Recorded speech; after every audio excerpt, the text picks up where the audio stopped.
Hello friends, and welcome to Vital 45, the anime edition.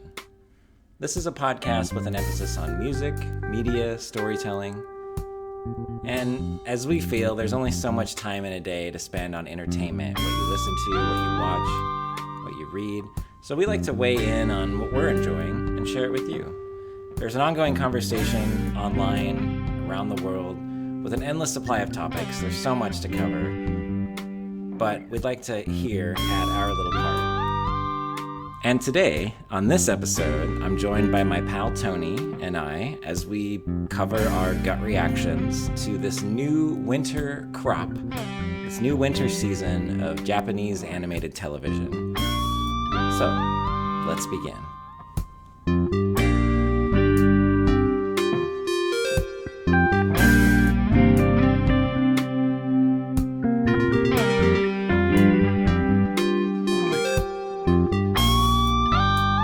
This is just the main part, so we can just start. And we're starting with Otherside Picnic. Urasekai Picnic. Yes, Also known as... Otherside Picnic is the English title. Or Urasekai, which I assume means other side. Otherworld, maybe. I don't know. Maybe, yeah, Otherworld might be. The upside down.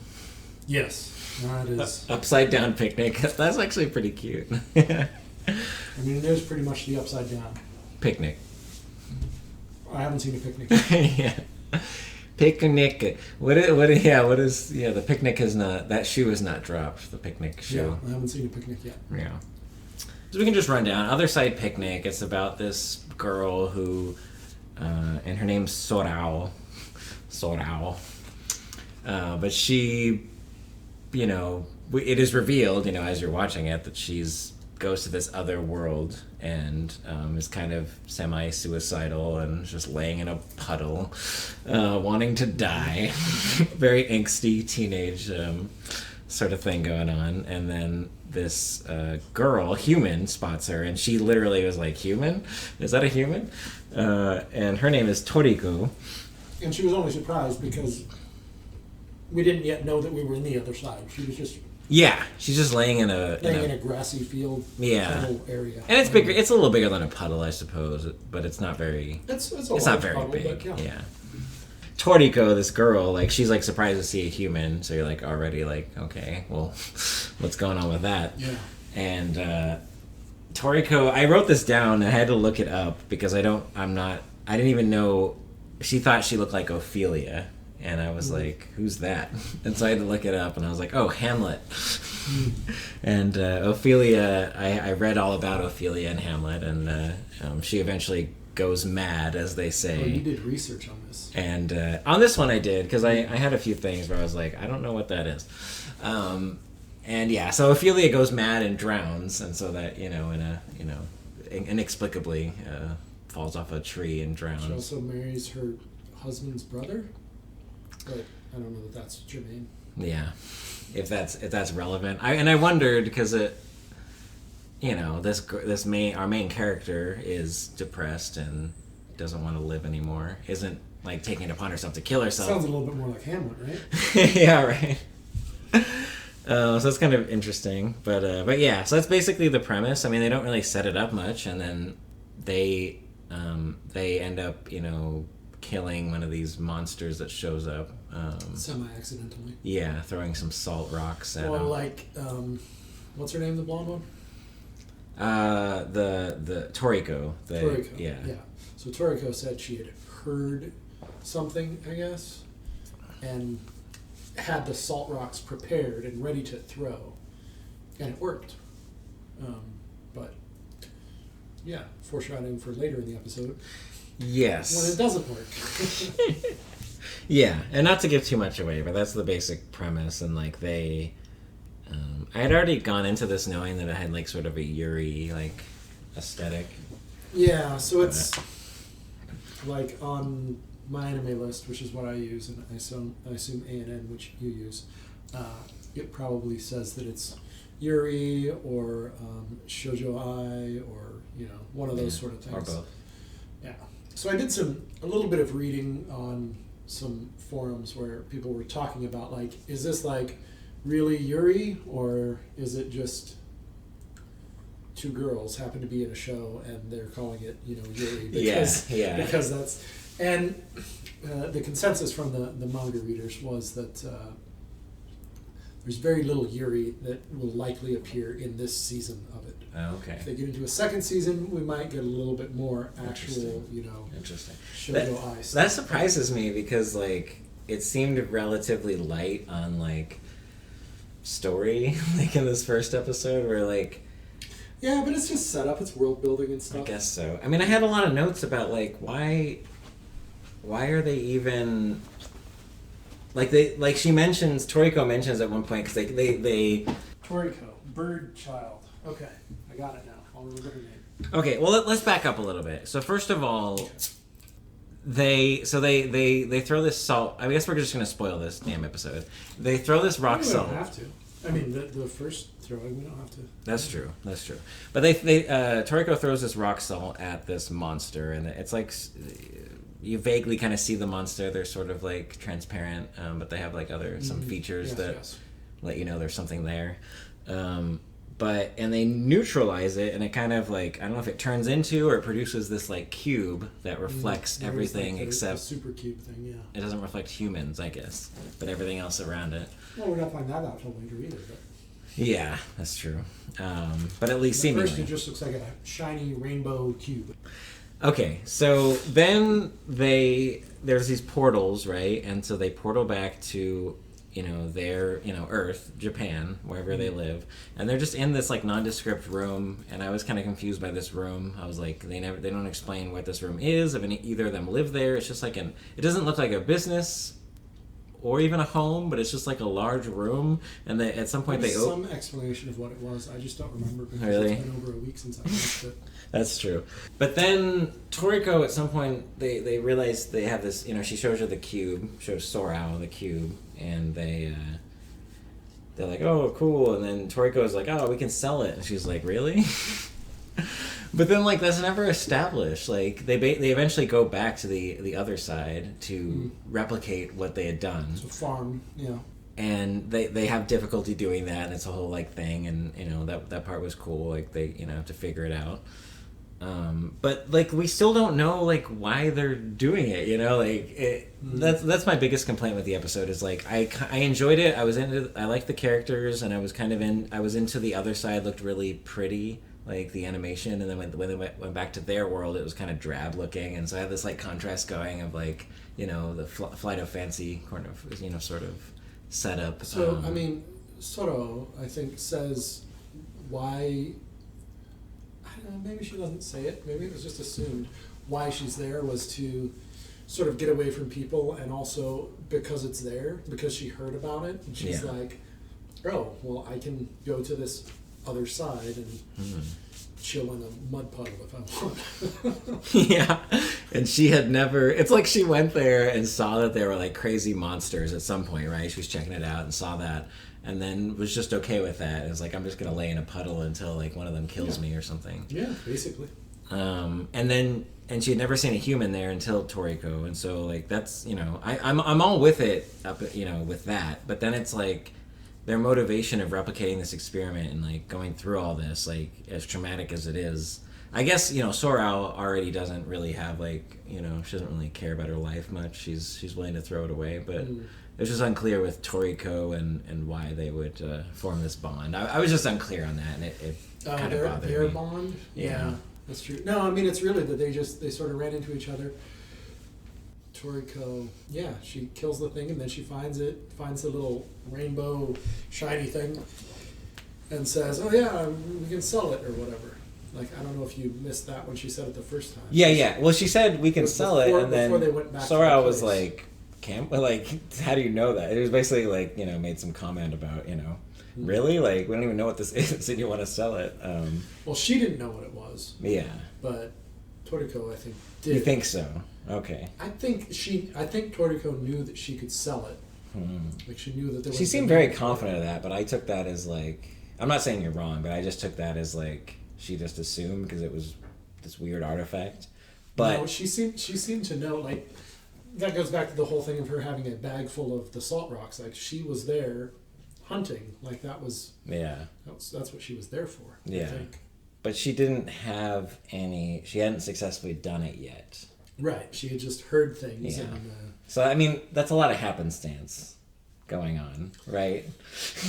Well, she didn't just happen to have a bag full of salt rocks. She had no, heard that it would but kill it just the happened things. to be her first. Because clearly she didn't know it wasn't going to work, right? But later, I mean, spoilers. Later, we find out that the reason it worked is because Sora was like making visual contact with this monster, and so there's a lot of happenstance for me where it's like Toriko. It was her first time trying it. Not only that, but she was there to do it. So she had just arrived there. You assume. Or hadn't been there long. She had been there a few times before, it seemed like. Yes, because she had found... that's another thing I wrote down. She had found multiple guns, because she gave Sora one of them, and she mentioned it. And I wanted to ask you, too, because I did a Makarov gun, which I looked up, and is like it's a Soviet, like, semi-automatic pistol that's, like, kind of like... Oh, Markov. Yeah, that's Makarov? Or what is it?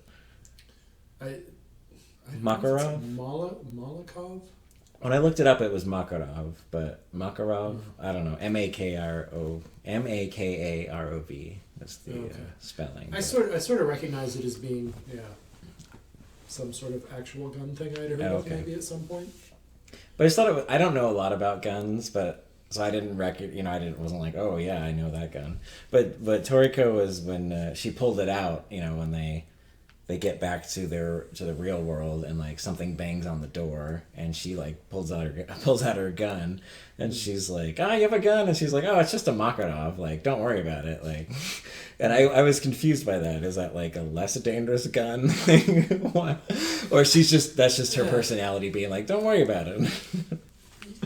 Yeah, I'm not sure what exactly she meant by that, other than it's not like a machine gun. It's not because she seems like the type that would just pull out an M16 or, right? Yeah, some she's heavy... just like, it's just a 9mm pistol. It's not... Okay, yeah. I see. All right. Otherside picnic, I suppose. Or Urasekai picnic. Urasekai picnic. I had one other thing that I thought was funny. That I noticed after they got back to the real world. Sora was like doing some Googling, and Toriko was like hanging out with her, and she like pulled up like some like article on like these old ruins, because she had mentioned before like I read this story about 2003, and I literally wrote the lore of 2003. Oh my god! But she was looking up like an article, a website article on like the ruins of whatever in their world, and in the corner there was like a symbol that is like blatantly the Aphex Twin like a logo. And I don't know, so it's a little Easter egg, I guess. I don't know. But anyway, I gave this a C+ / B-. So I was right on that line. Oh yeah, letter grades. Yeah, letter grades. I will watch more of it, but I want to see like something more gripping. Like I need a little more. I feel like this episode kind of took its time and didn't give me like I said earlier, like a lot of stake in these characters. Like there's something there that I want to sink my teeth into, but like I wasn't convinced of like this story is worthwhile. I mean, I think it'll be there. It's just not there yet. Yeah. This like at 6 out of 10, which is it's right on that line. Almost the bare minimum for me to continue watching. There are things that I would give a 5 that I will at least give another episode to, but 6 means I'm going to watch at least 3, if not more. I'll probably watch the whole season, honestly, if it's a 6. So, yeah. So I gave it a 6 out of 10. All right, we're pretty close on that then. So we'll watch more and see how it goes. Interesting enough, intriguing enough to watch more. And that's about all there is to say about that. Yes. I guess. All right, so we got the Last Dungeon. I don't want to say the full title. I just call it Last Dungeon Is that the English title? I did not see this one, so... No, the English title is So I'm a Kid Who Was Born in the Last Dungeon Town and Now I'm in a Starter Town or some shit like that. Oh, yes. Last Dungeon Kid. Yeah. Yeah. You didn't watch this? I did not. Did you? I did. Even though I dislike isekai a lot. And, I mean, it's technically not an isekai. What's that special... It's not another world. It's the same world, but it has that same, like, overpowered vibe to it. He goes back and he's just so overpowered. Like, at least in the synopsis that I read, that's what it said. I was, pleasantly surprised by it, I guess. It wasn't terrible, but it is pretty standard isekai fare. The thing that I liked about it was sort of interesting, the dynamic of this kid who is basically super OP and doesn't realize it. There's a lot of, comedic effect played off. It is basically a parody of an isekai without actually being an isekai itself. But in the episode, there seems to be a developing relationship between the main character and a main female character, which seems like it could be cute and interesting. And with all of the comedy elements, which are making fun of a genre that I really don't like very much, yeah, that's why I gave it a 6. I was okay with it because of that. Okay. All right, let's move on then. All right, Gekidol. Gekidol. Act Idol, I think, is what the English translation on whatever streaming site it's on says. Yeah, I watched it. Did you watch it? I didn't. Okay. I wasn't planning on it. Did you watch Alice? Alice in Deadly School? Yeah. I don't know. I couldn't find it on official streaming.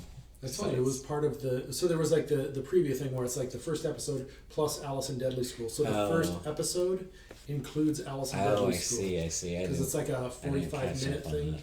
So it's 24 and 24 or whatever, however it works out. Wow. Yeah, so the first half is Gekidol episode, and the second part is Alice in Deadly School. And, both of them sucked. So there you go. Nothing more to say? I could say more. Let's see. Gekidol. Fairly uninspiring. It's, set up like your standard idol anime, where there's this girl who wants to be an idol really bad, and whatever, I guess that's what she's going to do. And then Alice in Deadly School, supposedly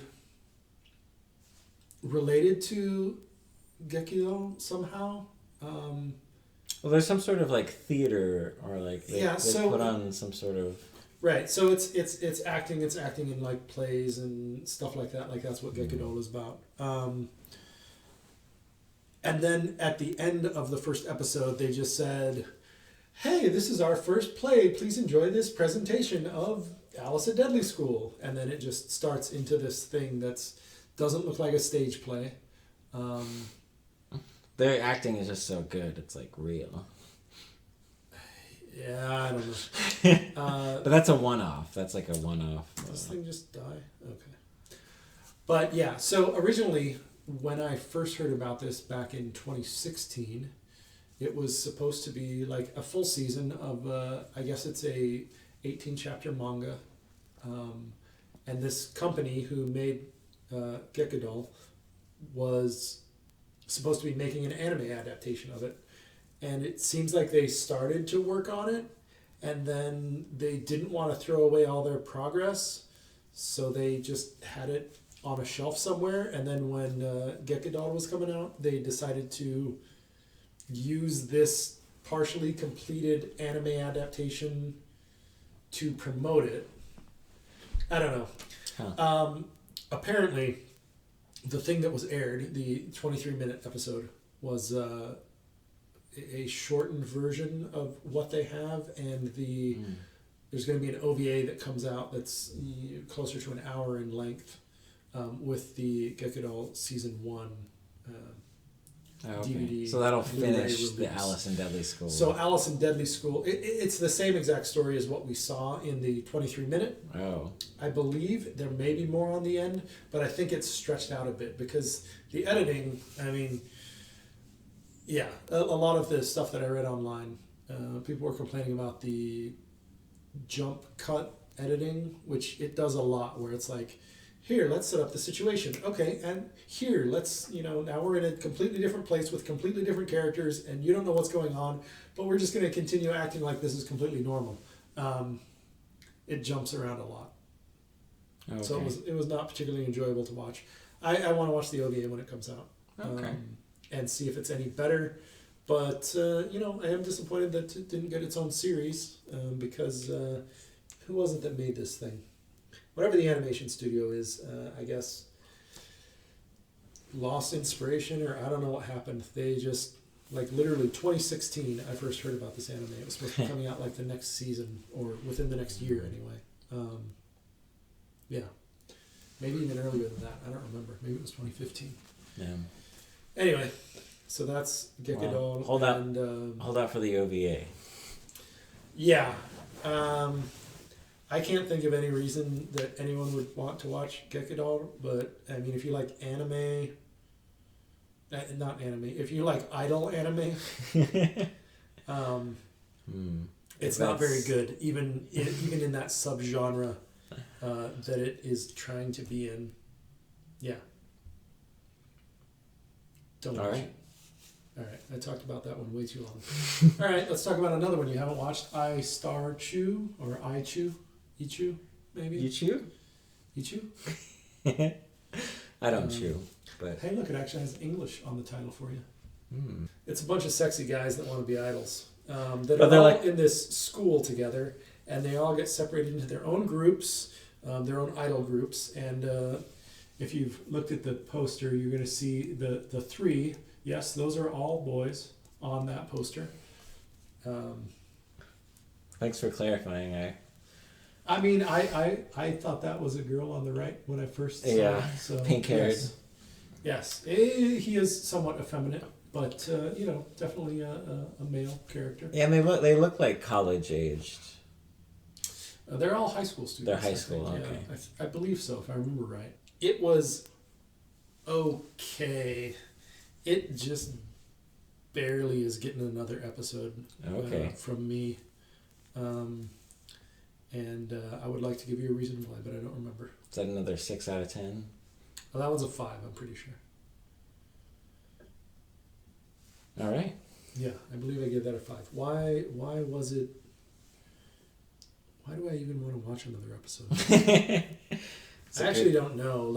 It's sort of ludicrous in some ways. It's a ludicrous high school anime with handsome boys that want to be idols, and I don't want to watch another episode, to be honest with you. I probably won't. I did. That's what I haven't actually dropped it yet. Okay. But I think by the time the next episode comes around, and I think, do I want to watch another episode of this? Yeah.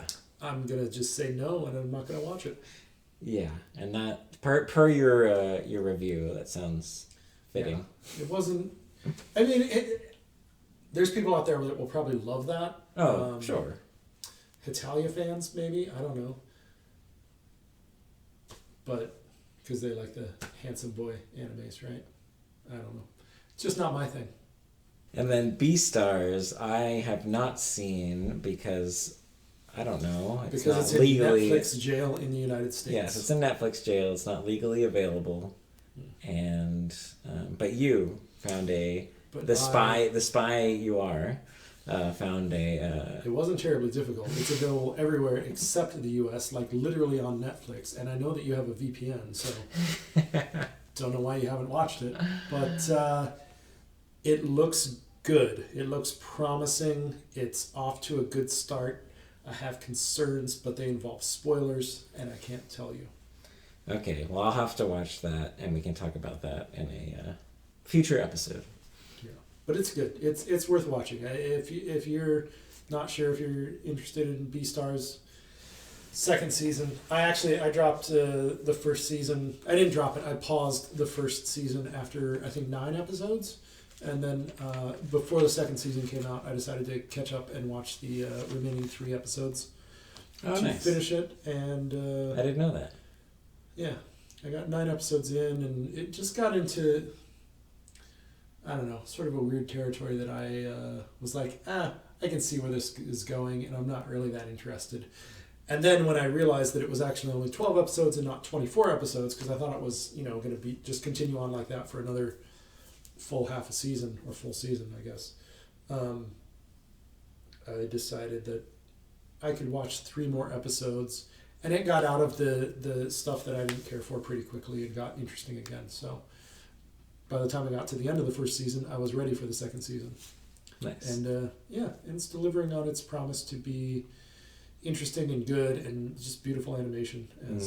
Yeah, the CG in that show is like, I think, the best ever in any anime I've seen. I don't like 3D animation most of the time. Oh, the 3D, yeah. But it gets a pass. It does it really well. Yeah, it like integrates it, like, because usually it just stands out too much, where it's like jarring, like, what am I looking at? Yeah, it doesn't look like, well, something else that's on this list a little further down. And what was that one about the girls that were made of gemstones? Did you ever watch that? Oh, I never watched it, but I did. It was terrible. I know what you're talking about. People really like that show It's too. the worst 3D animation.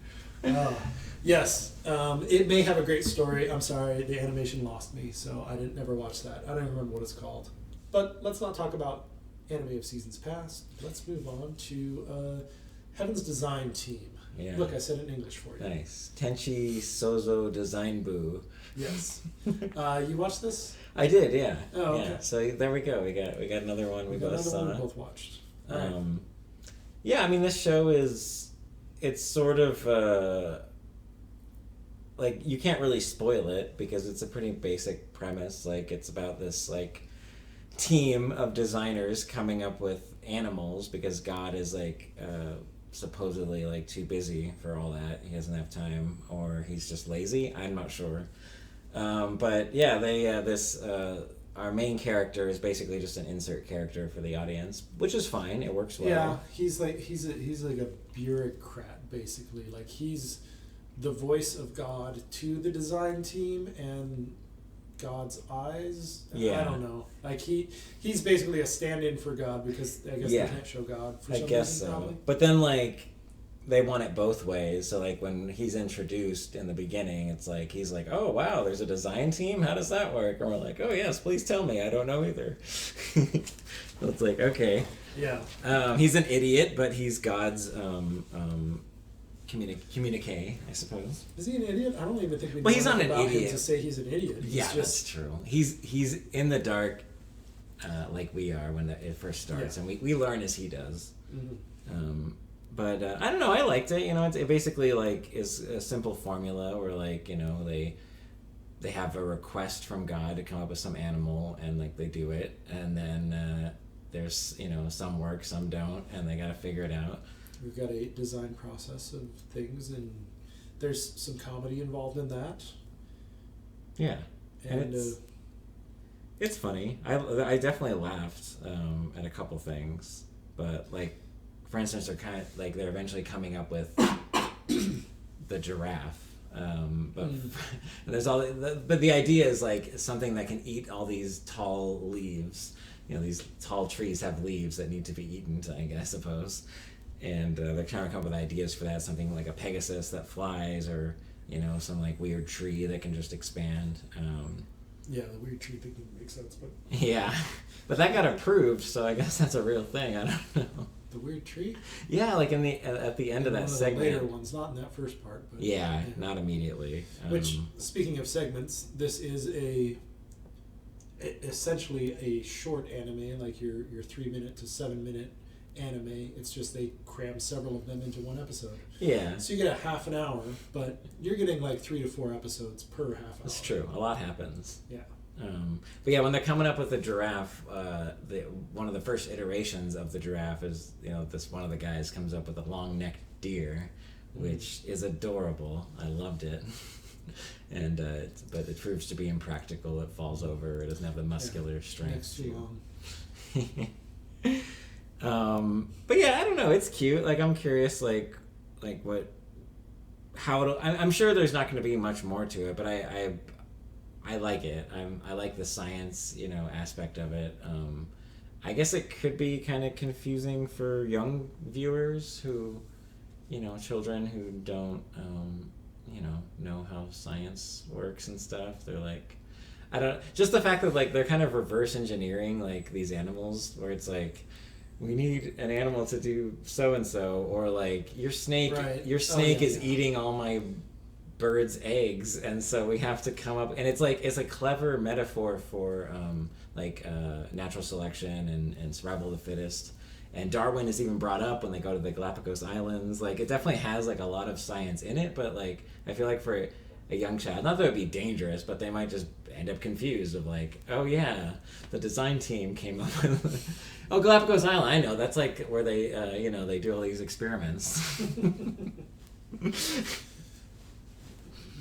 Maybe, I guess. I don't know. I don't have that issue with it. I just thought of that. I just thought of a young child watching that show and still being amused by it and learning from it, but then ultimately being confused about the order of things, or but it's harmless enough. It's not a major criticism for sure.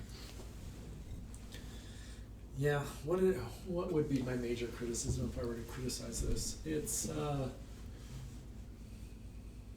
It's pretty simple and basic, and it's fine. It's amusing in parts, but it is sort of a kids show. Yeah. To me, anyway, is what it felt like. Yeah, I get that. I was amused though. I like the engineer. She's like, I don't know, just very, I don't know, kind of casual, but also just spirited, and I don't know. She caught my attention. There's all these different archetypes of the design team, but she stood out to me of just being kind of amusing. I was entertained. Like the one guy that wants to eat everything. Well, she's part of that though. That's true. Yeah, well, she was like partaking in it. And she was about eating everything as much as he was. I don't know about as much. He was about designing things that were delicious, and she was about sampling them with him. That's true. I don't know if she was 100%. It's apparently part of the design process is to see how things taste if you're designing animals. Which, I mean, he did have like some reasoning of being like, well, other animals have to find it, Right, sure. You could also, since you're designing animals, you could just make those other animals find whatever that tastes like delicious, while not making it taste good to humans. Yeah. Which that's angels? never explained. Are they angels? Well, yeah, that's. I mean, that's a good question. Is like hasn't been addressed yet. Like, who are these people? Because everything is very bureaucratic. Like it. That's what it kind of amused me of. Like everything is run like a like an actual like corporate. Yes, it is a sort entity. Of business corporate entity that is designing things, but I don't know. Yeah, that was kind of a weird step for me. It's supposed to have happened, however long ago Christians believe that, God designed animals. But all of the culture within this group of people is very modern. So it's weird. It's a weird step. I guess I was fine with it after a couple minutes, but like right at first I was like, this doesn't make any sense. I'm kind of with you. I was just like, but then at a certain point I was with it. But I like how fast God started approving things by like the end of the episode.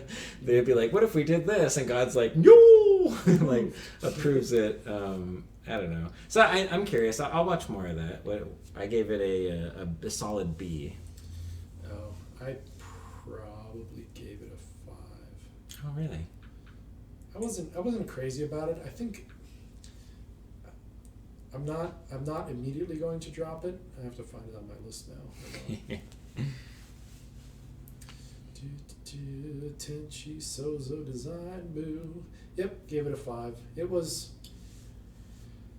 minimally passable for something I might consider watching but I don't imagine it's going to survive another episode. I will probably watch another episode. I don't know if I'll make it all the way through it, though. Okay. Yeah. So we're a bit different on that one. You gave it, what, a B? Mm-hmm. That's like a 8? 7 or 8, yeah. Mm. Yeah. 7.5, maybe. Yeah, okay. No, don't see it. I liked it. Yuru Camp Season 2. George, did you catch up on Yuru Camp as I advised you to do? You did advise me, but I did not have time for that. All right, well then, we're not going to talk about it because you don't deserve to enjoy the pleasure that is Yuru Camp. Laid Back Camp Season 2. Yeah, laid back. I mean, the title says it all, right? I mean... It's so good. I would like to watch it. Laid Back Camp is a healing show. I recently learned about healing shows. I mean, I knew that about shows that are healing shows, but I didn't know about the term. Okay, if you say so. Yeah, well, there's shows like Non Biyori. It's like shows that, not much happens, but so slice they're of life soothing. Shows. I guess so. So you're just inventing a new word for slice of life. Or not you're inventing, someone has invented, and you're buying into it for some reason. I don't think all slice of life shows would be considered healing shows, but it's a subgenre of slice of life. Yeah, I think that's more accurate. All right, yeah, that's fine. You call it what you want. I don't care. Well, okay. It's a great, comfy watching the first episode of that. Was like, getting into a hot bath with a cup of hot chocolate and just, Yep, that's all you need to know. Let's move on. Sounds restorative. It's great, as is another one that you mentioned that we will be talking about later. All right, Tomozaki-kun. I don't remember the English title. What's the English title? The English title is... Bottom tier character Tomozaki. Oh, yes, okay. I just lumped this together with the fantasy starter town, whatever. That one we talked about earlier. Yeah. Just because starter town, bottom tier. Oh, right. So it does have the sort of gaming reference, although the starter town isn't really a gaming anime. It's more fantasy. But the starter town is in reference to gaming. Fantasy isekai. Well, yes, referring to it as a starter town is in reference to gaming, but there's no gaming reference within the anime itself. Yeah. Whereas this anime is not an isekai at all. It's set in the modern day, and it's about a guy who's really good at one particular video game, and his life, I guess? I don't know. We didn't even see this thing. Right? Oh, I watched this. Oh, you did watch this? Yeah. Oh, okay. Continue then, sorry. So he's really good at this video game, and at the beginning of the episode, he plays against the most popular boy at the school. I don't know that I can talk about this without giving spoilers, but because it's all just sort of set up for what's to come. So yeah, whatever. So this entire thing is just going to be spoilers for the first episode. If you haven't watched it, then that's fine. You don't need to. You can just listen to me and then start from the second episode.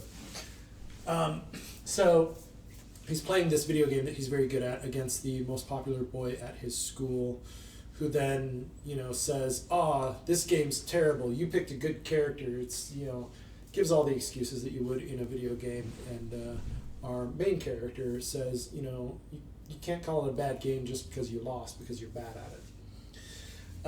And then later, our main character is playing online against the number 2 player in, I don't know if it's the world or Japan, but the number 2 player of this game that he's really good at. And this other player suggests that they meet in real life because they both live in the Tokyo area. So they meet online, and then they're like, let's hook up. Well, they know of each other because they're the number 1 and number 2 player of this game. Oh, right? okay. So they probably play against each other all the time. But they, send messages, and the number 2 player says, "Hey, would you mind meeting up? If do you live in Tokyo? you want to meet up or something. So they meet up, and it turns out it's this girl from his high school.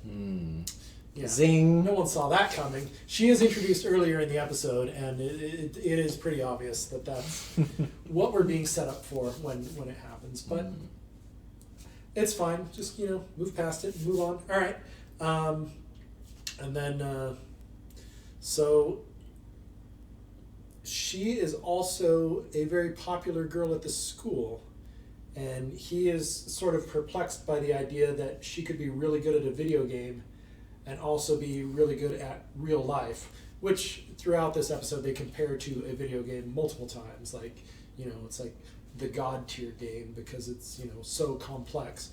But he says that it's a trash game because, you start with your character, and, if you roll a bad character, then you're going to, lose at the game of life. You're not going to be popular like this girl. Anyway, and she sort of introduced the idea of, like, you could be. I have to work hard to be as popular as I am, just like I have to work hard to be really good at this video game.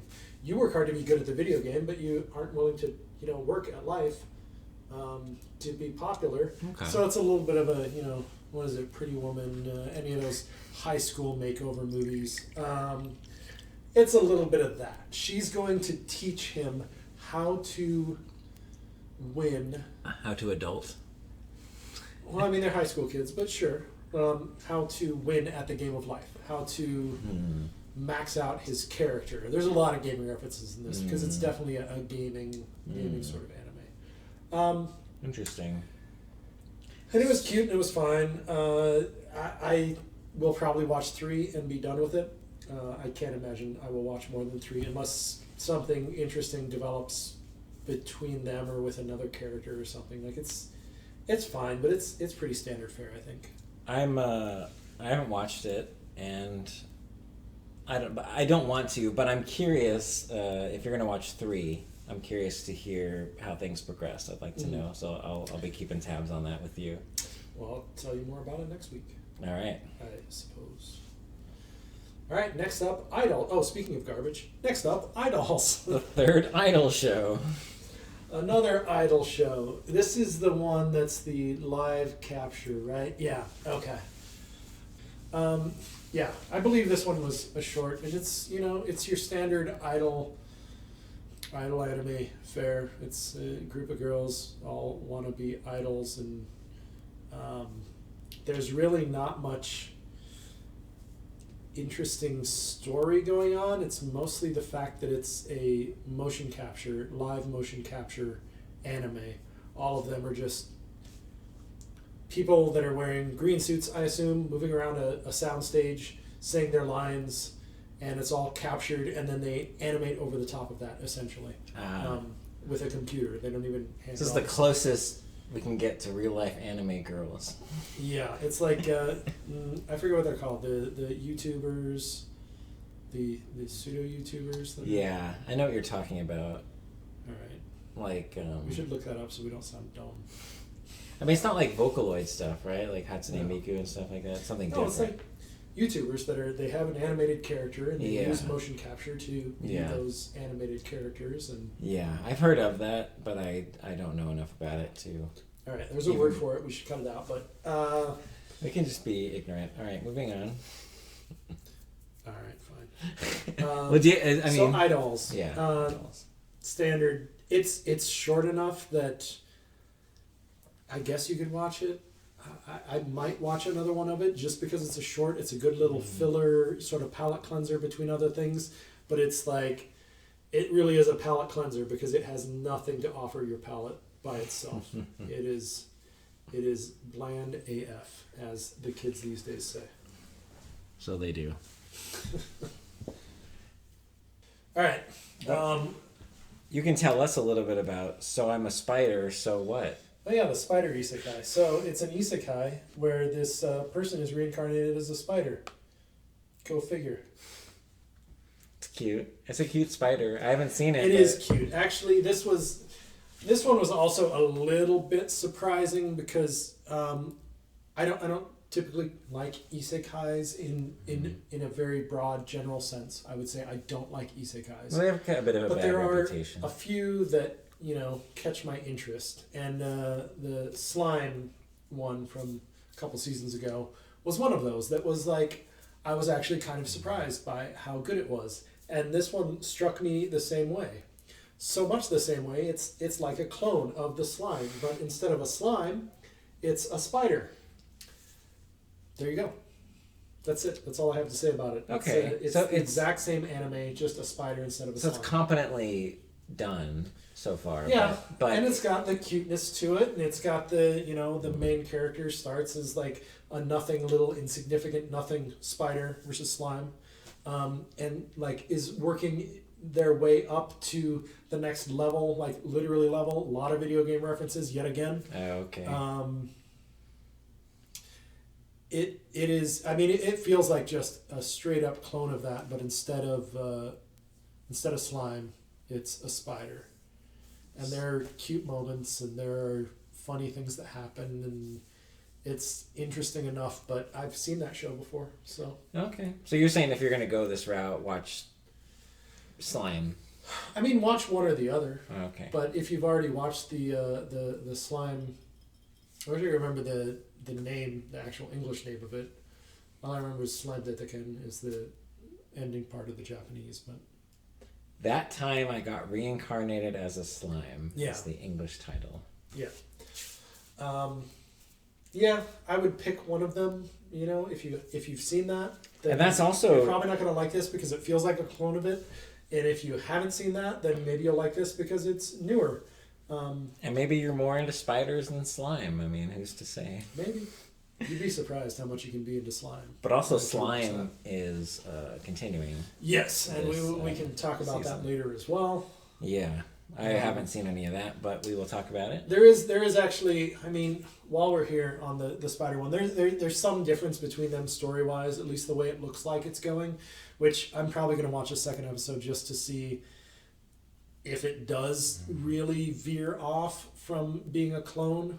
Because one episode is... That's what I found with some of these things I've watched. One episode is kind of hard to say. So the end of this episode has a tease for what's to come, which seems to indicate that maybe it's moving in a different direction than the slime one did. Okay. Not necessarily a more interesting direction, in my opinion, but it is different, so it's not a straight up clone, I guess. Maybe I was being a little harsh earlier. How much can I say without spoiling anything? I'm gonna check out the spider one probably. Yeah. So. I mean, I think I can say things without ruining too much. In the slime anime, we know what happened to the protagonist before they got reincarnated as a slime. In this, we don't, and they do that for a reason, and they sort of indicate something about that reason towards the end of the episode. That at least that little hook at the end was enough that I am probably going to watch another episode. But I imagine it's going to be more just this little too much of a clone of things that I've seen before. I like new things. I don't like watching the same thing over and over. And it feels like the same thing. All right, Cells at Work, Part 2. Cells at Work is exclamation points. Cells at Work is continuing with its second season. I've seen a little bit of Cells at Work. I read a bit of the manga, and I like it. I like everything about it. I just haven't got around to watching more of it. I did watch. We haven't got to it yet, but Code Black. Yeah, that's down here somewhere. Which we could wait, I guess. Yeah, we can talk about that when we get to it because I have not watched. I have not watched this. Have you not seen any of Cells at Work? No, I watched the first few. I don't remember how many. 2 or 3 of the original season. I found it cute and boring and mostly uninteresting, so I stopped after a few episodes. It's just like it had everything that I thought it was going to have. It just didn't have anything that made me want to keep watching it. Yeah, I I mean know. it's got a formula, and I appreciate what it's doing. But I get it. I mean, that's probably why I haven't watched more, is because like it's not like as a show grabbing me like and drawing me in, but it has a lot of neat like physiological thing. I don't know. Like I'm interested in like the body science, how they incorporate things and how it's used. But yeah, we'll talk about Code Black because we both watched. Why don't we that. just talk about Code Black now? Okay, I fine. mean, we're already here. We're here. Like we're sort of going through these in order of when they came out, and I don't think there's that actually much of a difference in the dates that they came out. When did? Where the heck is it? Code Black. It came out the next day. So Okay. while we're here, doesn't matter. All right, we'll do Code Black. Because there's some discussion of comparing this season of Cells at Work to the first season, and also Code Black to the first season. I think because I've seen both. Yeah.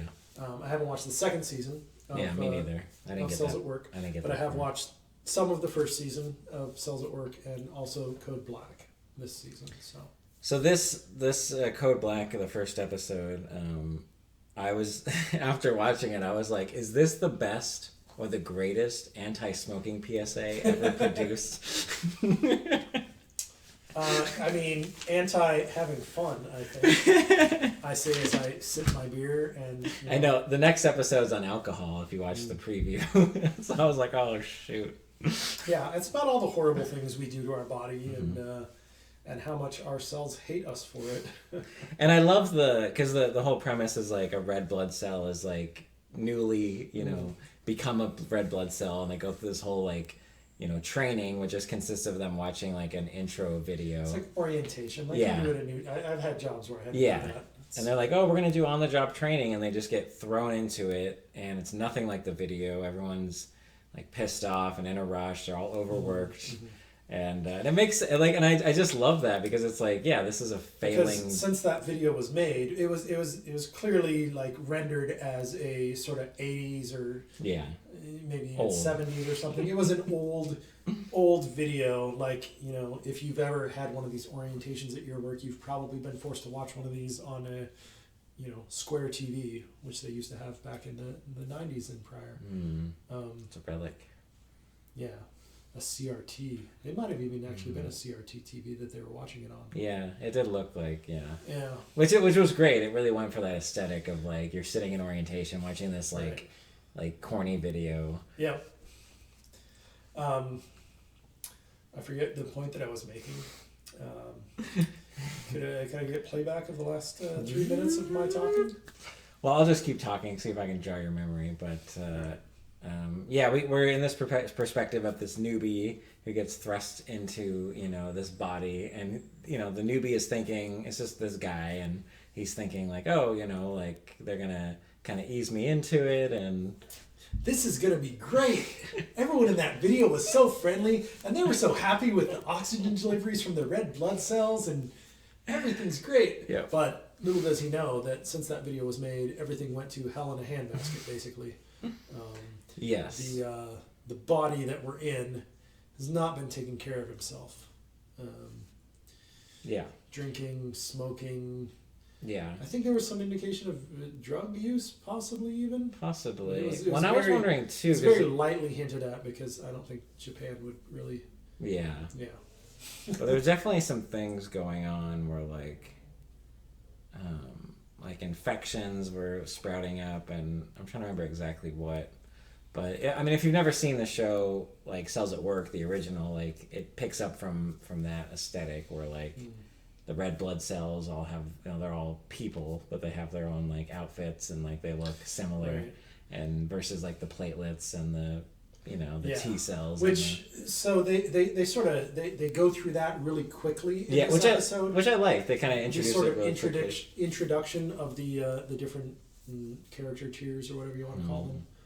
Which they go into in much more depth in the first season of Cells at Work. Yeah, they take their time kind of introducing each one. Yeah, which I think from my perspective, it's nice to have seen that before having seen this, but I think that you could just dive into this and you'd be okay.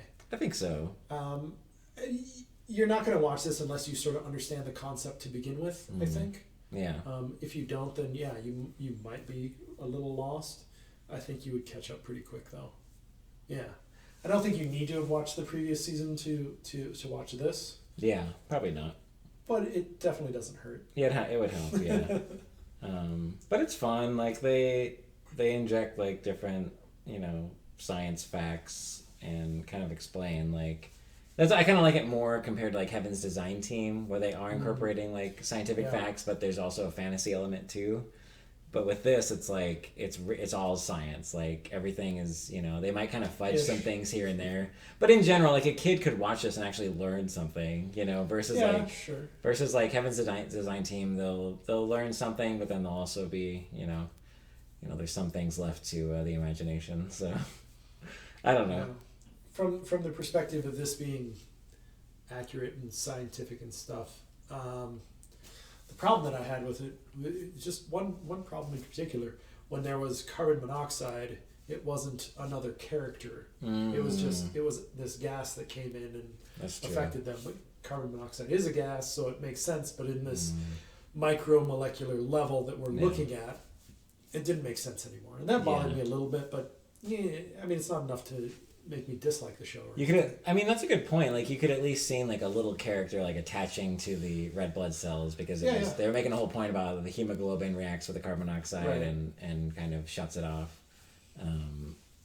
But yeah, so I agree with you there. That could have been like visually represented as something. Right. Yeah, I didn't understand why they did it the way they did. Probably because it was in the manga, but I don't understand why the manga did it the way they did. Yeah. I kept thinking, I was kind of excited and nervous to watch Code Black, because I was at work Code Black, because I wanted it to, I want to eat healthier and just treat my body better, and I was hoping it would give me, that motivation, and it did. It was like, definitely will do that. It left a lasting image in my brain of like, my blood cells just being pissed off, platelets being brats, and that sort of thing. Oh yeah, they were such jerks. Like, they were so nice in the original one. Yeah, they're so sweet. They were just jerks in this one. It felt bad. It was funny and cute, but it was, yeah. And to your point earlier, it definitely helps seeing the original Cells at Work first, and then seeing at least one episode. So for that explanation, I guess, and they did show them, I think, in the video as well, being friendly and nice, but that's like a really short snippet versus what you get in the first few episodes of the first season. It creates nice goalposts, like, to if you're treating your body well versus if you're not. But then there's something to be said too, because like in this body in this first episode of Code Black, they're a smoker, and they had quit for like 10 years and they started again, and like great. That's where the carbon monoxide comes in, of course. And it's so funny. They're all like they just know. They're like, well, if they're doing it again now, it's gonna keep happening. Like, it's addictive. We get it. Yeah. We smoke too. No, I don't. But. Oh, I had something I was going there with that, but I don't know. It's just like, they kind of reference like, back when this body was younger, things were a lot better, and so that's an aspect too. Which I wonder. So, I don't think it's the same characters as the original. It's been quite a while since I saw the first season, but I wonder if this is supposed to just be that same body later in life. Maybe doesn't bounce back because those characters. Being the cells that they are, would live and die several times before it got to the generation that we're at. So, I was wondering, because we in the original Cells at Work, we get a male white blood cell. That's kind of the lead. Oh yeah. But in this one, we had a badass female. Was like she was pretty awesome. Yeah, she was cool. They're both, the white blood cells are cool by nature, but sure. Honestly, the white blood cell in the original, I didn't care for the character that much. Like, he's kind of stoic and... Yes, a little too stoic, I guess, for my tastes. Yeah. Whereas, I guess the girl in this one also is, but I like that more in a female. I don't know. I guess, yeah. Well, she was kind of She was kind of like a little nurturing to our main character. Like, but she was very like matter of fact, but also at the same time like saying, do this, do that, trying to keep him safe and stuff. In contrast to some of the other cells that were, kind of dicks to him. Like, yes. She was pretty sweet natured. Like even the platelets who are like little kids or like brats. Yeah, they were. Although I think one of them in the back was like, "Sorry, she's usually not like Oh yeah, this." that's right. It's usually not like this, but everything's going crazy because our person hasn't taken care of his body in years. So even in this show where like platelets are personified, not all hashtag not all platelets, like basically like. Okay, so Cells at Work Code Black. I like it better than the first season because I'm planning to continue watching it. Oh, nice. The first season of the original Cells at Work, I think I knew from the first episode that it just wasn't for me, but there was some interesting stuff that I never actually saw developed because I didn't watch enough of it. But this, I feel like I will watch the whole season. I like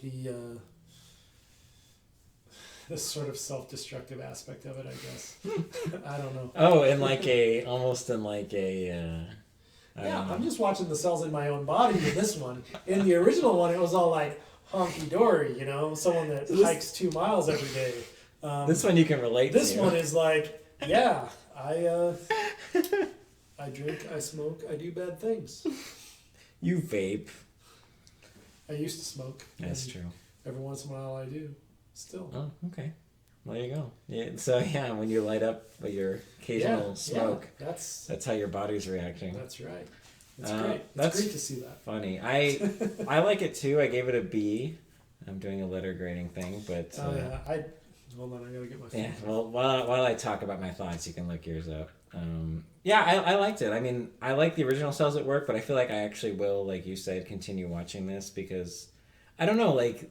It's got a couple things going on. The fact that it's a failing body is very interesting. Like learning about like when things go wrong, it makes for a more interesting like story, but also more interesting facts. I think like with the science, that it like in this episode, like there's certain parts where like there's not much going on, but it's like talking about like acetylcholine and like how it attaches and like I don't know, stuff like that where it's like. It's kind of just dumping like some science facts on you, but it's not really like working into the narrative. There's a lot of that. Like the virus, like they named whatever the virus was. I don't remember what it was. Do you remember? I don't remember. It was like staph virus or something, right? I think this one was pneumonia. It was like pneumococcus or something. Oh, there was pneumonia. Yeah. You're right. This one got pneumonia. But so I like that aspect of it, but then like the fact that it is a failing body, it gives like the whole story and like characters like tension and it's more exciting. There's an urgency to them, like so the red blood cell that has to deliver the oxygen. Yeah. Oxygen. There's an urgency to that because the body will fail without the oxygen, and despite all of the terrible things happening around you, you have to just plow through and now it sounds like a shonen battle anime, but it's not. Yeah, it's not. I mean, because there is a formula to it, but it still has that, like, a lot of shows that have a formula, like Heaven's Design Team, which I like. I'm going to keep watching that, but it doesn't have that, like, urgency to it because... There's no stakes. Yeah. Yeah? Well, I mean, other than, steaks made of... Yeah, there's actual meat giraffes being cooked. That didn't quite work out. That long-necked deer. That deer is so cute. So I'm with you. I think we're on the same page. What did you give Code Black? Did you find? I gave it a 7, which is sort of equivalent to a B, I suppose, right? I consider it like a 7.5, I guess. Yeah, I mean, like so ish. 10.9 would be an A, 7.8 would be a B, right? Yeah, so that's true. Yeah. I guess it's a low B, but I'm not going to give anything a 9 on the first episode. That's just impossible. There's no way anything can possibly achieve that level. I gave one thing an A, which I would consider, per what I was saying, an 8.5. Whereas an A plus would be like a 9. And then S tier, I guess, would be and a like 10 requires some sort of like history with it. Like if it's like a second season, or even a third season. Or even just a first season as a whole. Like, but a first episode, like, I can't. Like, I mean, a first season to be a 10 is tough upon initial watch. Like, that's something that like 2 years later you come back and you're like, oh, that was such a good show, and you bump it up from a 9 to a 10. I agree. Like, no, I don't. You can't earn a 10 just. Yeah, you just can't. Yeah, no, I agree. Time is kind of necessary when it comes to your 10s. Yeah, 100%. Yeah. But, I think sometimes you can just, like, even if a show I really loved and I'd be, like, tempted to give it a 10, I wouldn't, because I give it that time, but it still may be a 10. Yeah.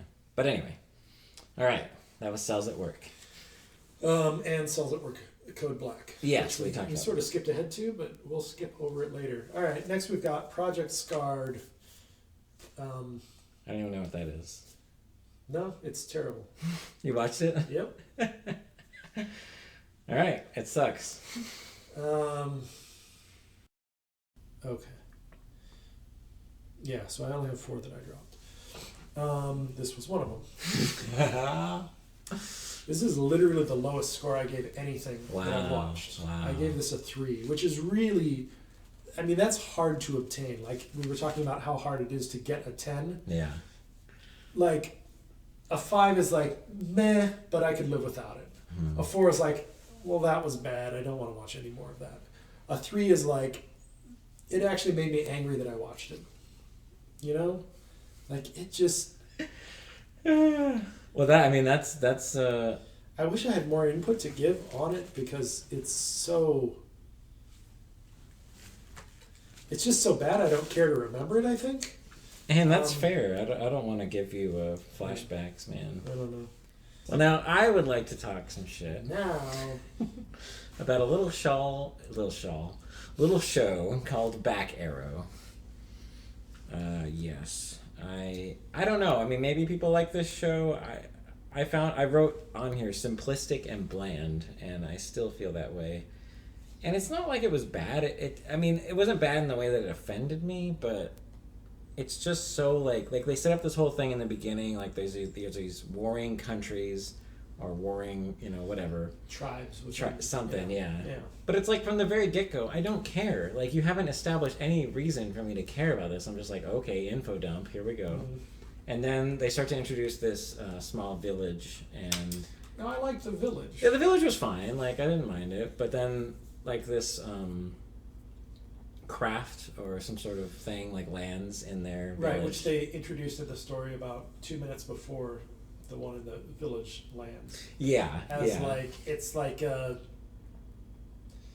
drop in a video game. It's like a chest or something like that. Like, it's this thing that shows up and like helps the player of the video game, or in this case the people of the land. Well, all the villagers just assume there's food in it. And right. So they start praising typically it. I guess that's what happens. It's like these things just drop out of the sky and give food, and because everyone that lives so this is the one that sounded to me like a Attack on Titan sort of clone thing. Yeah, because there's a wall. They all live they're within walled a wall, in, right? Yes, and they all sort of worship the wall, or the wall protects them, or whatever. I don't know.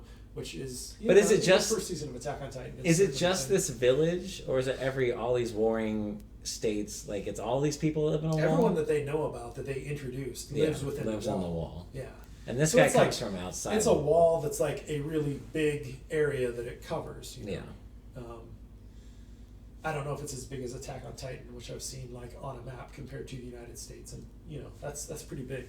Yeah. I don't know if it's that big, but it seems fairly large, because the small village, we can see one of the walls, but we can't see any of the rest in any direction. So yeah, it's probably a fairly large area that it covers.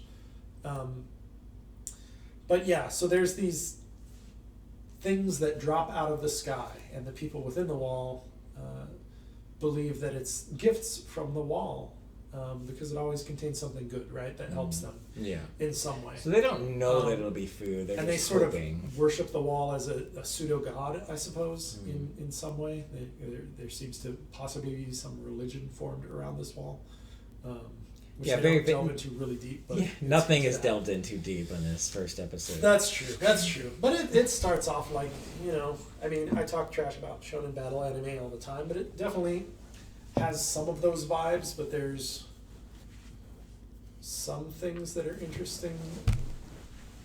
There's some story elements that are interesting enough.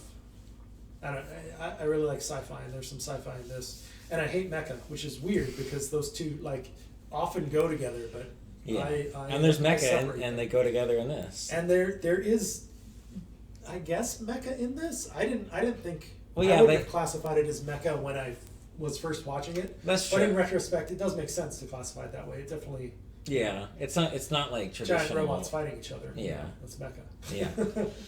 And it's some sort of organic mecha where they have these like rings and they put them on their arms and they transform into like some representation, some mecha representation of their personality or their fighting style, or I'm not even sure.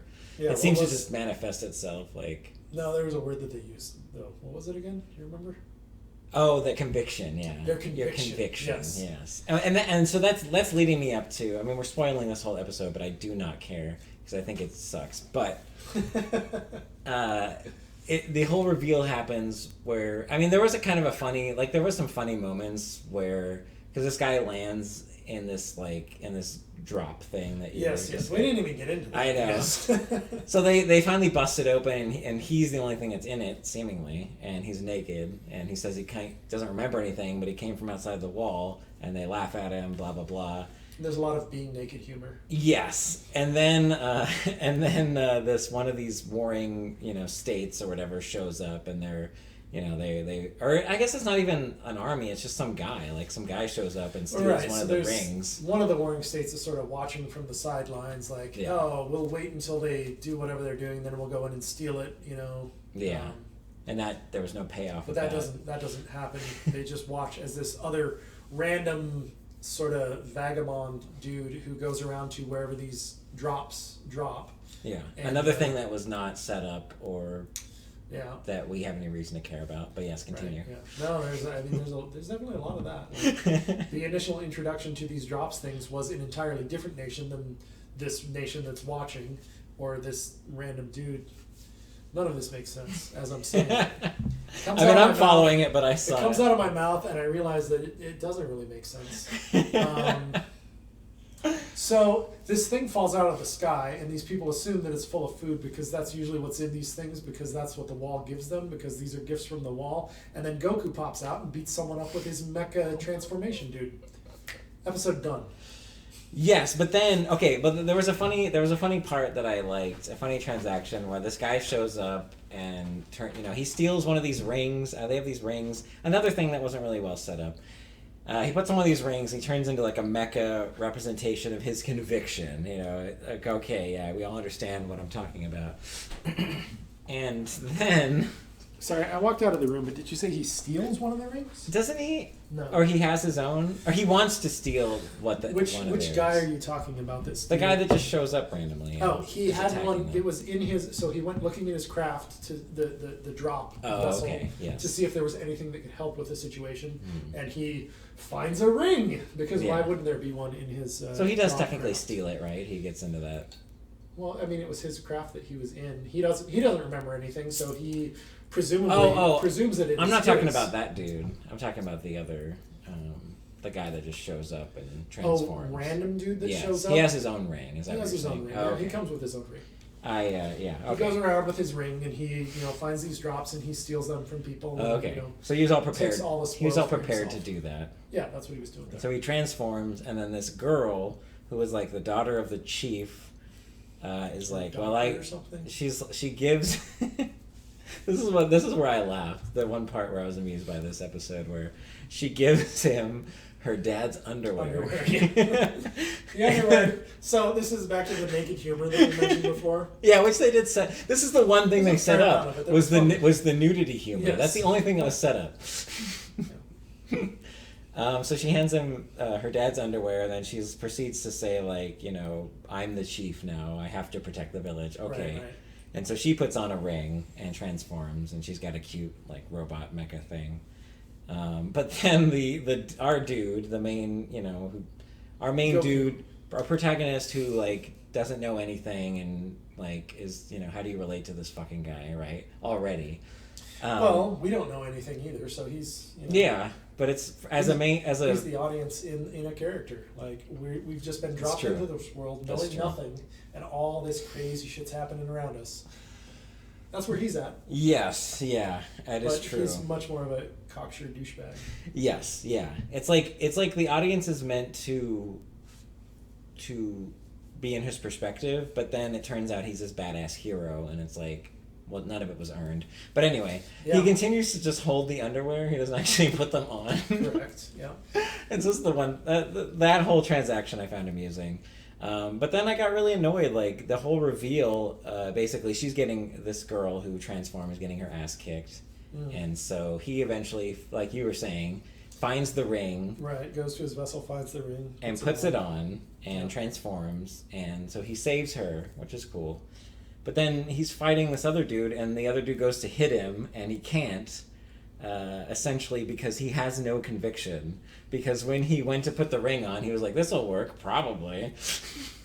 And he doesn't, I guess it's kind of making fun of, like, you know, these sort of characters who, you know, wake up from a coma or whatever and have no idea what's going on, yet they're badass fucking fighters. So he's like a blank slate. I mean, this says something about the whole, again, this is the religion inside the wall, is that these rings manifest these mecha-ish sort of apparitions or whatever, as a basis of you, or based on your conviction towards it. Yeah. Yet he has no memory, so he has no conviction that he knows of anyway. And presumably it's to save the girl, but, you know, whatever. He was paying her back for the underwear, which she didn't even put on, but... Yeah, but at least she gave them to him, I guess. I don't know. So yeah, the whole idea that he has no conviction sort of flies in the face of the beliefs of everyone who lives inside the wall, who believes that the rings represent your conviction. He's like, yeah, I really have it. I just put it on because I figured it'd help, you know? And that's how I imagine the dub voice of him sounds. I haven't seen the dub. I don't know if there is a dub yet. It's not out yet. Yeah. I'll bet he sounds just like that. I hope it doesn't get dubbed, because I don't mean it's popular if it does.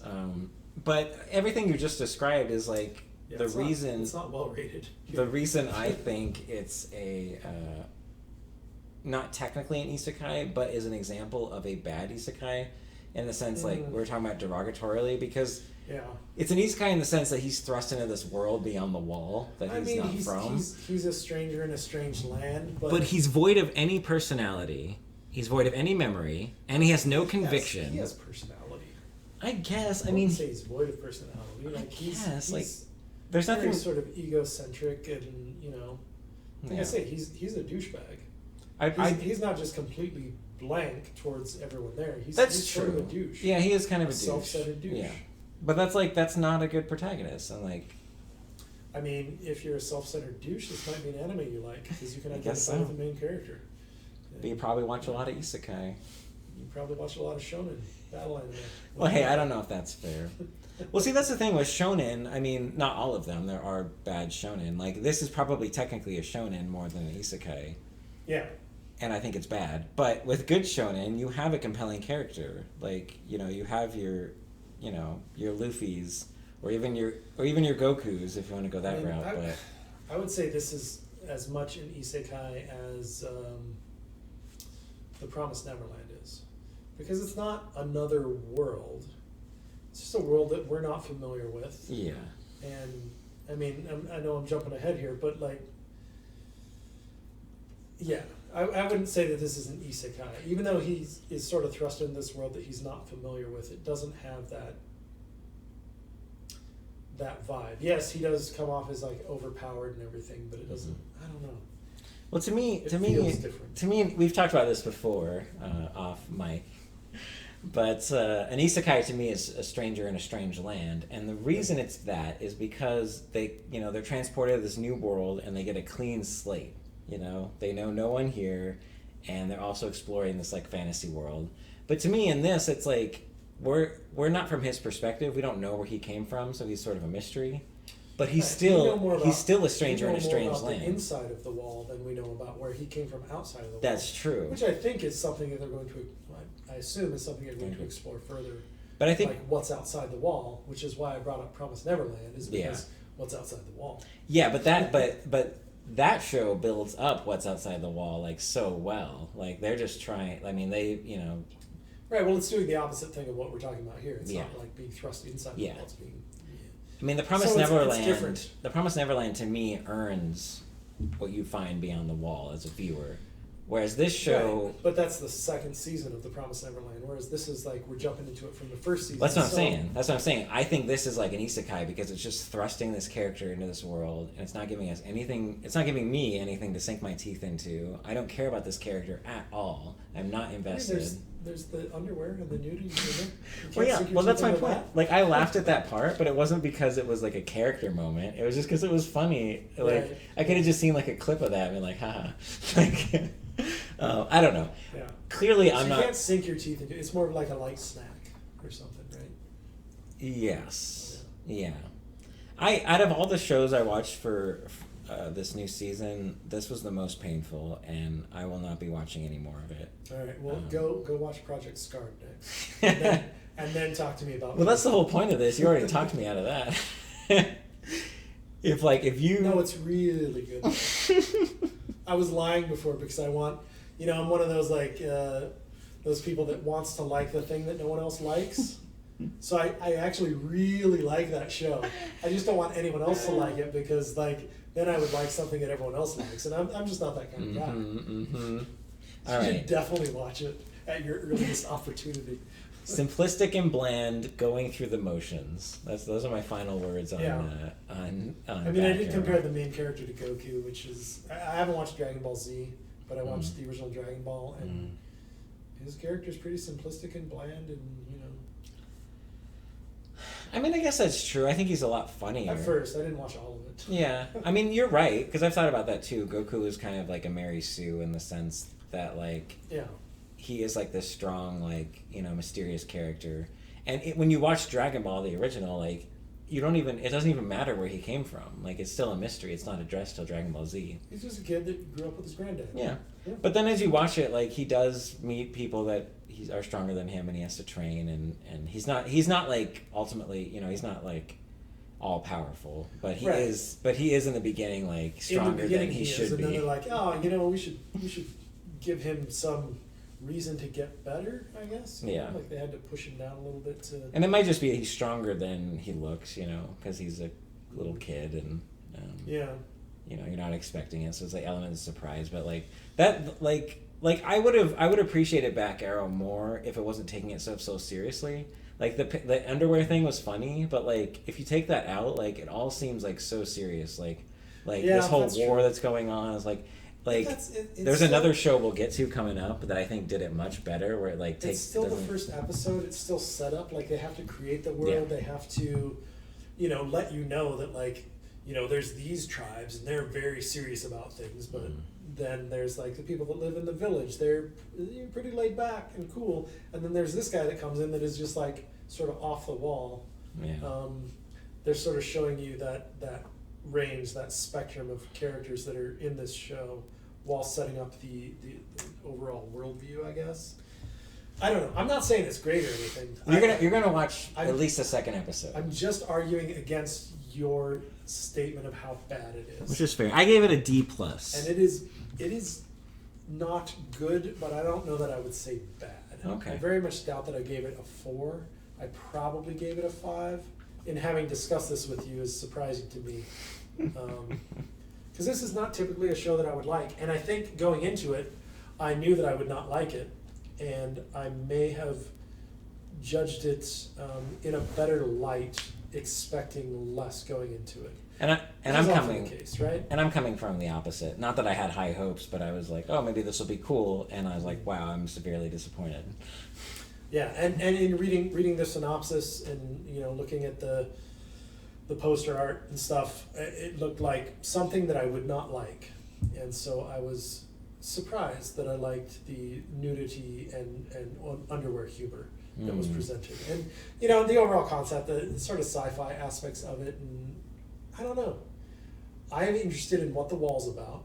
They sold me on that. Okay. I don't know how, but they did. They sold what's this wall about and what's outside the wall. No one's ever come out from outside the wall before. As far as the people inside the wall know, there is nothing outside the wall. They don't believe that there's anything outside the wall. The wall is God.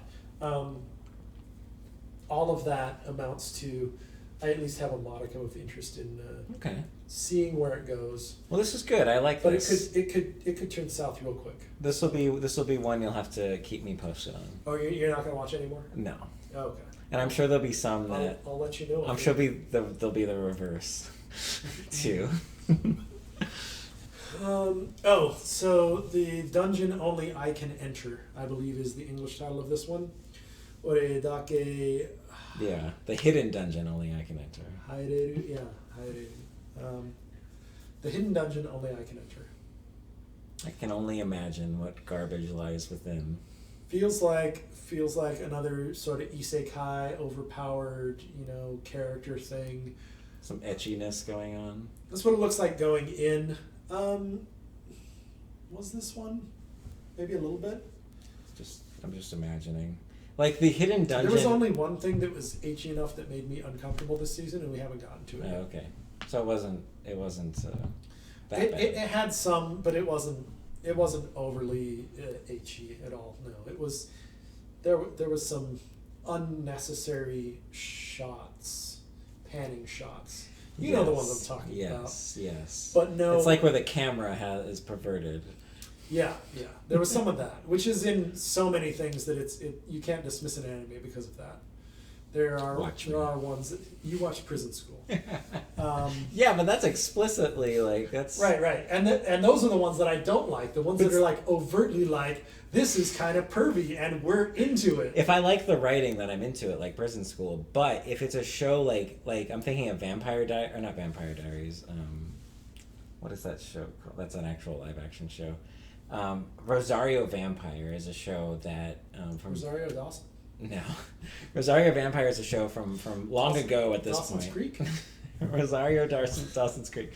No, it's a show that where the camera does that, where it shows you panty shots and it's not part of the story at all, but it Right. makes you feel perverted. Where it's not even a theme of the show. It has nothing to do.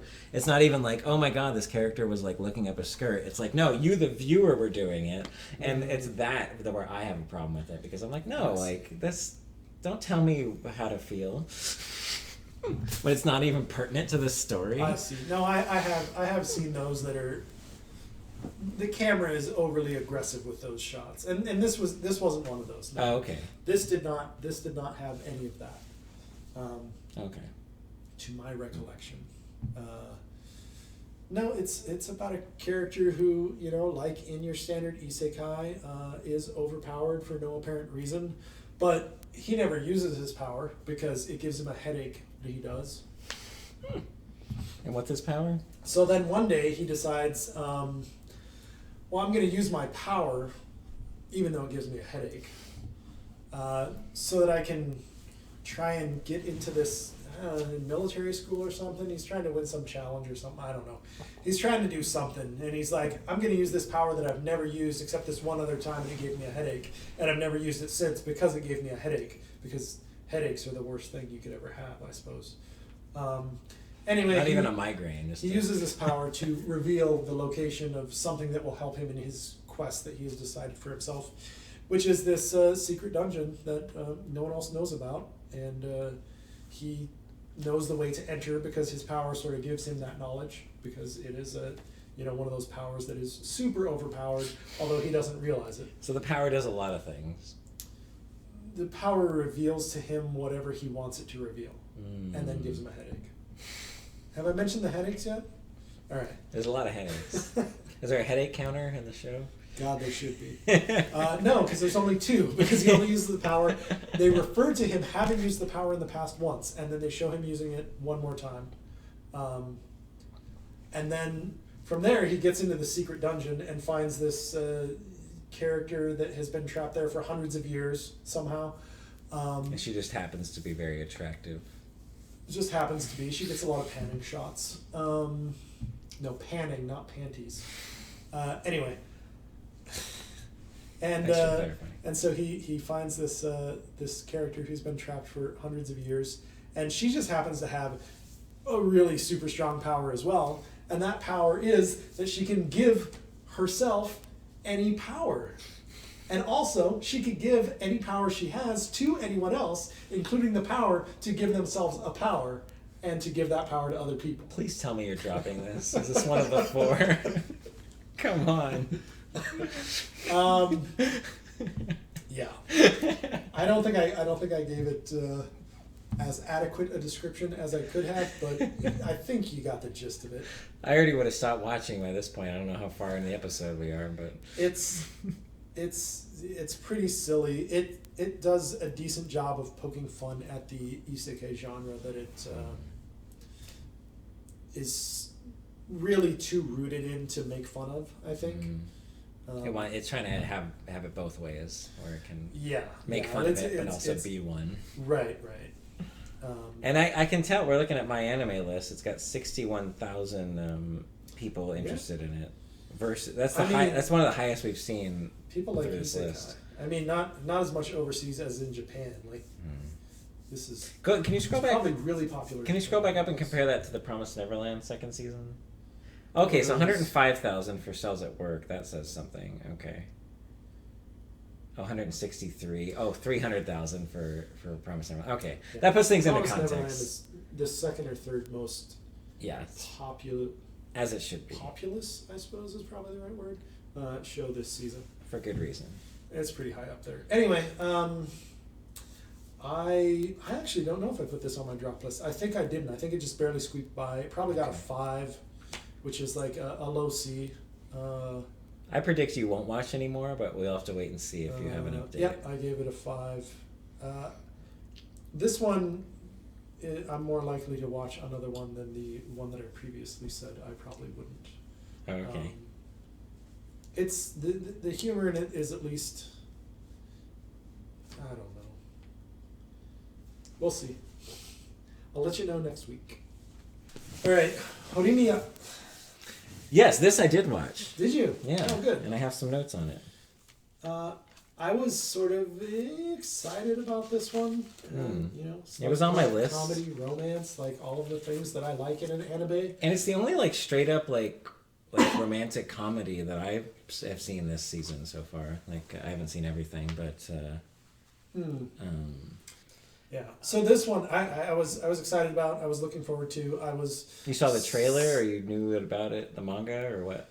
I read the synopsis. I looked at I don't read a lot of manga, so I hadn't seen the manga at all, but I like to look through all of what's coming this season, sort of read synopses, watch previews, things see what like you're that. Most excited about, even though you're going to watch all of it. And anyway. this one looked promising, and I agree. And I was not as excited about it as I expected I would have been while I was watching it. Overall it was fine. I didn't dislike anything about it, and I will watch more of it, and it could still build and pay off. It just it didn't grab me like I thought that it might. Okay. Yeah. I get that. I was excited. A page full of notes, so I was excited. I didn't write up. I mean, I wrote a little bit on this. There's a few things I want to talk about that happened in the episode that just I thought were funny or amusing. But no, I liked it. I gave it a B+. To me, is like approaching an 8. I enjoyed it. I'll be watching it. I'll probably watch all of it. I don't know. I like romantic comedies. It kind of reminds me. It reminds me of a few different things, but the thing that stuck out most is Karekano, or His and Her Circumstances. If you remember that. Which is really great for the first 12 or 13 episodes when Hideaki Anno, who directed Evangelion, was directing it, and then he had creative differences with with whoever, the studio or the mangaka, I'm not really sure, but they ended up kicking him out, or kicking him off the project, and the new director stepped in. And I remember you watching His and Her Circumstances. I told you about it. And I think you had the take that most people have, where it's it was good up until this one point, and then it was just a different show. And that's, I don't remember how much of it that I watched, but that sounds about right. Right, yeah. It was so good, and then it was just yeah. Okay, this is what we're doing now, and yeah. And this show... And that happens with anime even without them changing directors. Yeah, that's true. That's true. I love that director so much, though, and yeah, he's really great. But yeah, and that the first part of His and Her Circumstances is really compelling, and it reminded me of this because you have in His and Her Circumstances, you have a main character, a girl, who like leads this perfect life at school, but her secret is that she comes home and it's just a mess. She doesn't wear makeup, and like she's just like, she looks completely different, and she's really self-conscious about that. And she meets this boy who learns her secret, and they start to form a relationship.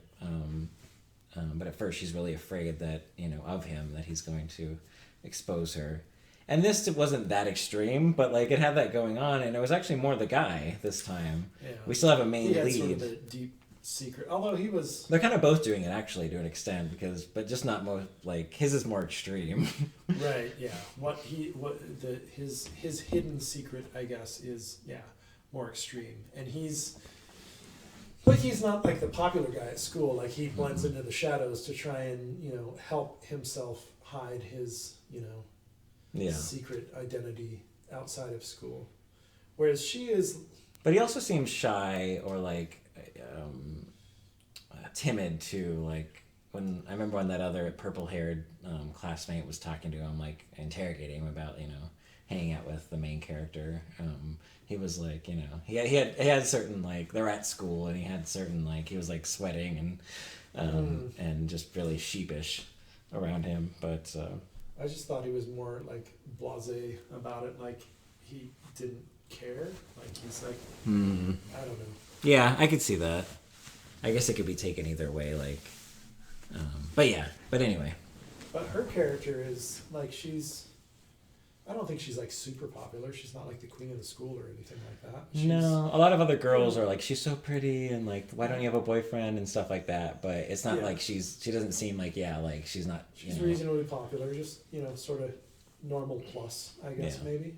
I don't really see the huge difference with her outside of that other than. Well, it's more that they have a moment where at one point, okay, so I mean, the whole setup is her little brother, she kind of like, all her friends go out and do karaoke and stuff, but she kind of goes home after school, and she's a really good student, but she like takes care of her brother, and her mom works late, and she cooks dinner, and she gets everything happening, and but when she's home, she just kind of like doesn't do her hair and like just wears like whatever, but at school she keeps up all these appearances of so it's not like a secret, but like she's just like, she's got so much else going on outside of school that she can't really, deal with, she just lets everything else go of her, like, appearance, so that she can...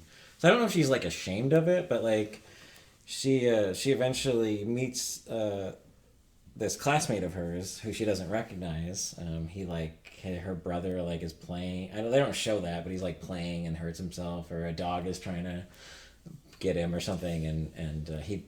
I think her little brother says something about like how he hurt himself. I don't know. He fell off a slide, or who knows. Yeah, he was playing at the park or the playground or whatever, and this and that's something I like about this show. This young man is kind enough to bring her brother home when he's injured. It's one thing I like about this show, because in this episode, like a lot, when I finish it, like a lot happens. Like they don't really waste a lot of time, and it doesn't feel too rushed to me, but yeah, they cut a lot of fat out. The romance relationship part of it seems kind of rushed. Like it's to me, like it's very much so.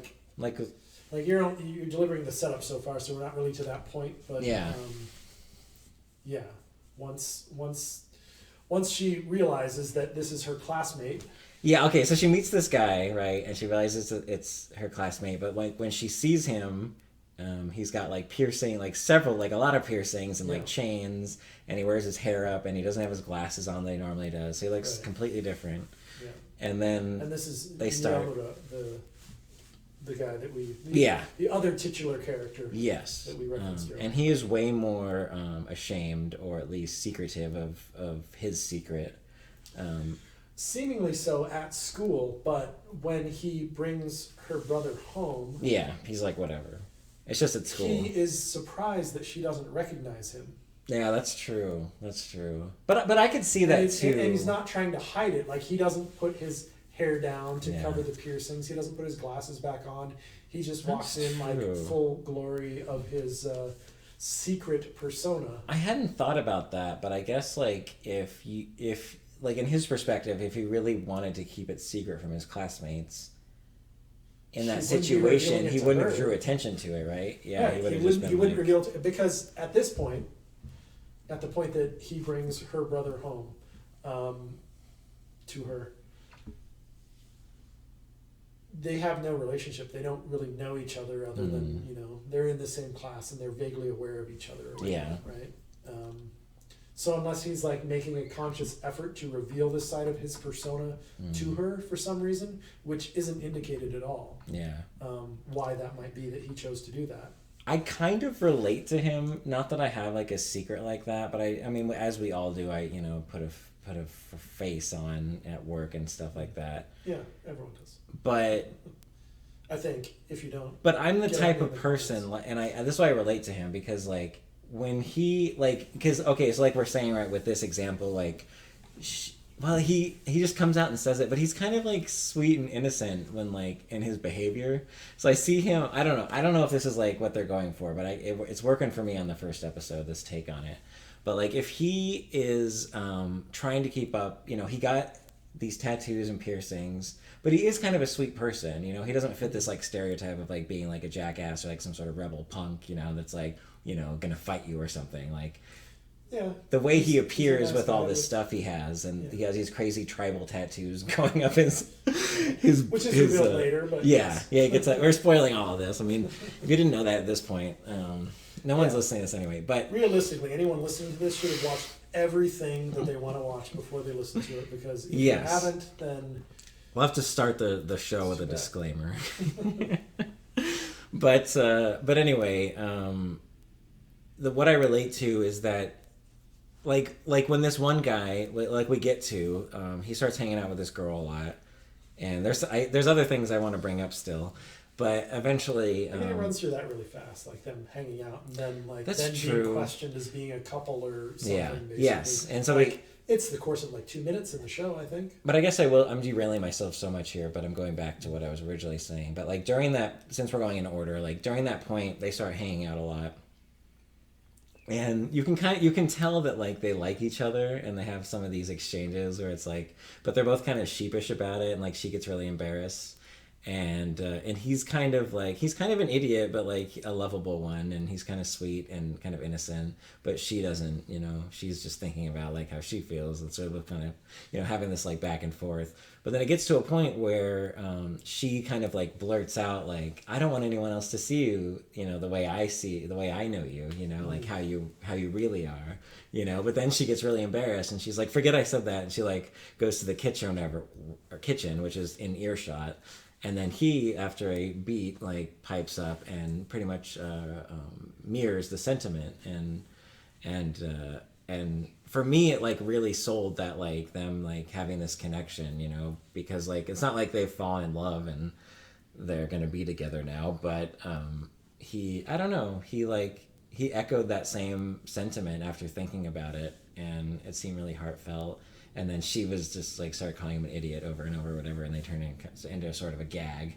But that moment they shared, I don't know, like it did a lot for me. It's just the setup for that was so rushed. Like I don't remember every beat in the episode. I just remember at some point her sort of being, it's not jealous, but like I guess hurt by the fact that he was like, maybe he said something like, oh, no, she's just nobody or whatever. Like, he didn't indicate that they had a relationship or something to someone else. Oh, yeah, that was later after the, wasn't that? Oh, okay. Maybe I think of what you're thinking. Because after the, well, we'll see.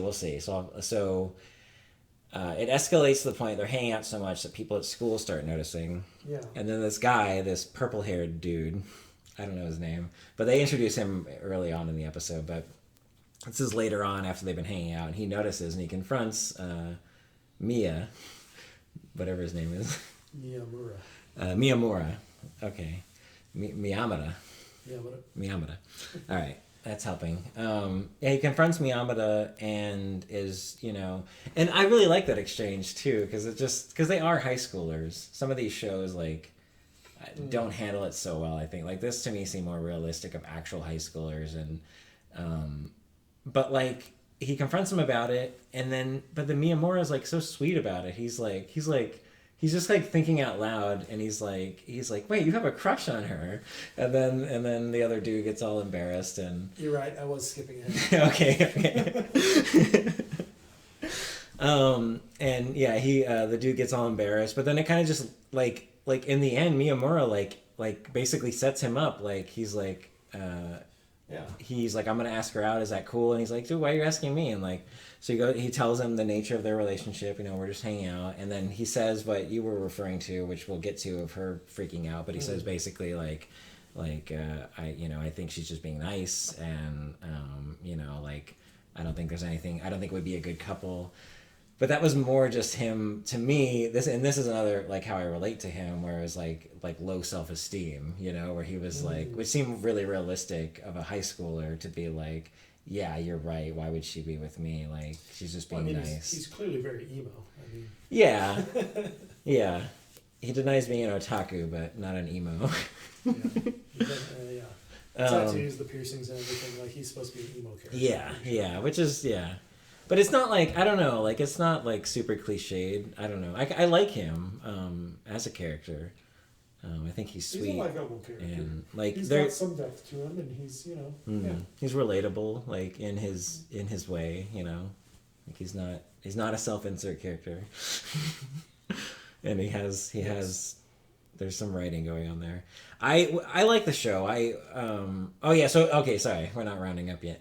So but Miyamura like totally sets it up. He's like, the guy asks hey, I want to talk to you after school, and then she's like, what? And then Miyamura's like, hey, I'll pick up your little brother. Don't worry. Like we hang out all the time. Like I got your back. But when she eventually comes back home, she confronts him about this is what you were bringing up. Right, about the fact that he had told this other guy, like, yeah, there's, like, nothing, go ahead, like, she's not special to me in any way or anything like that. Yeah. And then she sort of freaks out on him. Which is bullshit that this other guy, like, brought that up. Like, you were just supposed to ask her out, dude. Like, what the fuck? I guess. But... I mean, it makes sense for a high schooler where they divulge way too much. Or, like, well, I know you're not with him, like... I don't know. I don't actually remember exactly how much of the conversation they got into, but it seemed to me more like a situation where it became obvious to her during the course of the conversation between her and this other boy that Miyamura had sort of set this in motion. Like that's why he agreed to that. And yeah, I mean, I guess the other boy did sort of throw him under the bus a little bit. Yeah, But here's the thing. Prior to her, like, sort of overreacting, I think, to that, I had basically no indication that she was interested in him. Like, really? Romantically. Really? Like, they seemed like they had this sort of friendship, platonic thing going on, which I think is sort of how Miyamura felt about her. Which is why he was just so like. I think so. He's got sort of this oblivious like, thing. I felt like he wasn't that into her, but she was like into him a lot more, and I don't know. Yes. Yeah. And yeah, but I didn't really get that until that happened. I guess, really? Is what I'm saying. Yeah. Okay. See, I got it. I thought they were just very platonic friendship. Like they got along well, and it was weird because they were sort of in different cliques in the school. Yeah. And so that's why it was being the subject of discussion amongst classmates is because he's this weirdo that never talks to anyone, and she's like a normal friendly person. Pretty much. I don't think it was like. I actually kind of like how they presented it because it didn't seem like what she's with him, it wasn't. It was just like, well, that's weird, It was just kind of like she doesn't usually talk to him. It's weird that they're talking. Because... Yeah, but it wasn't like a judgment necessarily. And then they did said the same thing though when he was talking to the other boy, that's weird you're talking. Even it's weird that he talks to anyone because he doesn't talk to anyone. Well, and that's one of the things I wrote down, which is at the very end. So I got maybe not there yet, but I hear you. For me, I got it in that earlier scene that I was talking about when she kind of blurted out like, I don't want anyone to see you, how I see you, and then he returned that sentiment, and then she got even more embarrassed. But it was like I still like. I didn't even see it romantic. I knew it was a romance. Well, yeah, it was so I maybe should have seen it earlier than I did, but at that point it just hadn't been like strongly indicated to me. other than knowing it was a romance show. Like, it was obvious that they were going to develop a romantic relationship. I just didn't realize that either of them had any romantic feelings even at that point. Even when them saying, I don't want anyone else to see you. Yes. The way I see you. Yeah. Well, see, and that's a good example too, because I feel like I want more of the romance, and I wrote that down, it has potential to me to deliver on that, I but believe you're going to get more of it. Yeah. But this episode, they rushed through it. This episode I do believe this episode undercut some of the romance with the comedy. Like in that scene that I'm referring to, where I was like it got me. I was like, all right, like the romantic part of it between them, where I was sold on it. They immediately undercut it with the whole baka thing. It's like, oh yeah, whenever she says baka, she has to say it like a bunch of times. But then she ends up saying, her little brother says, once she says it, she can't stop saying it. Yeah, right? And then they like watch her say it, which was funny. But then later in the episode, she says baka, and they don't do that, which I'm glad, because it was at certain times where it would have like kind of cheapened what was happening. But at the same time, it's like, well, why do it in the first place? Like, you should have just let that linger, I think, and like be like a moment instead of like immediate joke. And it kind of did that a couple times. I can't remember other examples, but I remember feeling like, I wish this is leaning on the comedy a little too much. Like I want it to go more in the romance way, and just the way it's stylized. Like, because I can think of other romantic comedies like My Love Story. Remember that show? I don't know if we got into it. Yeah. But that's I don't think I watched much of it. That's a show that's really sweet, but the art style lends itself to the comedy, like the comedy being emphasized more. Like the romance is still there, but you don't expect it to go to this like really like romantic, dramatic like place. And sometimes it kind of flirts with it, and it's kind of fun because you don't expect it, right? But with this show, at least with this first episode, and you're probably right. It's probably going to go into it, but I got kind of a little worried when they kind of did a little too much comedy. I felt like this episode, they rushed the romance real hard because what they want to get into is the actual romance. Wow. So they, like the early parts of the romance, the formation of their relationship and like them developing feelings for each other is all like a pretty short period in this episode. Like there's a fair amount of setup, and then there's them meeting with him, displaying his outside of school self. Yeah. And then it is probably like 5 or 6 minutes before we're just suddenly like, she's yelling at him for denying that he had feelings for her, essentially. Ooh, I think it's longer than that. I don't know. It felt really rushed to me. I guess. Okay. Is like they sort of skipped through that, and they just said, "Oh yeah, these two, they like each other, by the way. That's what we're going to do for the rest of the season." Okay. I don't know. We have different takes on that, but I, it's like for me, it could have been better. So maybe it's, I just view it a little differently. But we're similarly, like, I gave it a B. Why does she like him? Like, I think it's because...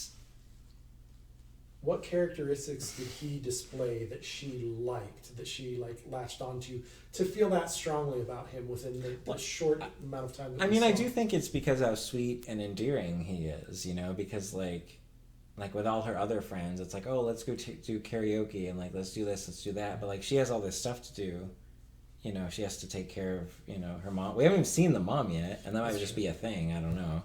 But she clearly works like a lot and works late hours. But he's cool just hanging out with her while she watches her brother, sort of thing. He's essentially like part of the family, and he I think is showing that like he just likes being around her, and I think that's like something she hasn't experienced. Like that's how I took it, where it's like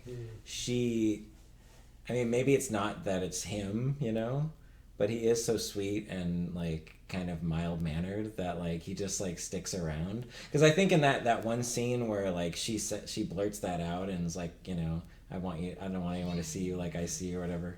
I think that's when he realized she liked him, or was like had an inkling.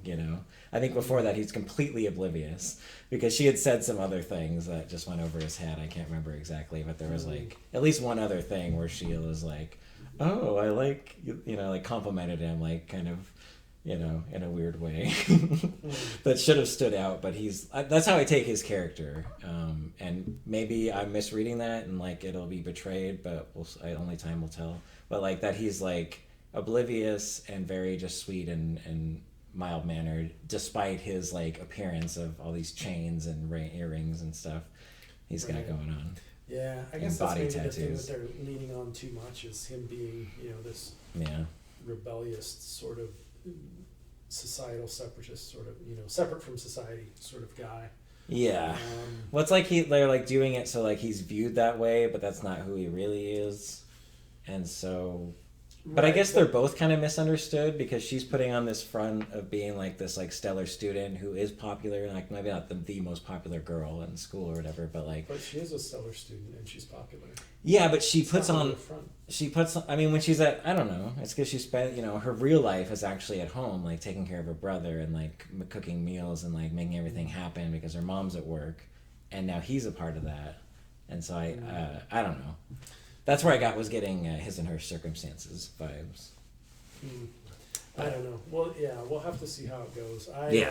I felt like the romance was rushed because that's just what they want to do for the rest of the season is explore the romance that they have created but not developed. Okay. Yeah. Yeah. Well, we differ a little on that one. I gave it a B+. B+. Which would probably be approaching an 8. Yeah. Yeah. I have to unlock my phone again.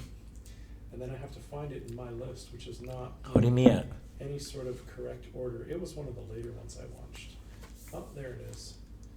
I gave it a 6. It's okay. It's fine. And that's another interesting one that you were. It could definitely. So yeah. So you were excited about it. So it's weird. Like the 6s. The 6 is like sort of the default rating for something that like just isn't not good. Because there are things that I've said before, I gave a 6, but I had low expectations for, and they exceeded my expectations. Yeah. So they got a 6 because they got a little bump up. Whereas this, I was excited for, and I was not super excited about after I watched it. It didn't necessarily deliver on your expectations. But it's not like I'm going to drop it. It's not like it was bad yes. or anything like that. It's fine. Yeah. It's fine to watch at least another episode, and it's really early to be rating anything. For sure. Really, I think like for me, everything's sort of in the middle. Like there's a 7 is outstanding, a 3 is insanely bad. So there's been a 3, there's been a couple of 7s. I don't think I go outside of that range. Like a 3 is like in the first episode. I gave something a 9. Yeah? Well, you smoke crack, sir. But no, I agree that one episode is not much to gauge on. How do you give anything a 9 on the first episode? I don't understand. Well, as I was saying earlier, I could never give it 10. I guess we'll get to that. I could never give it 10, but...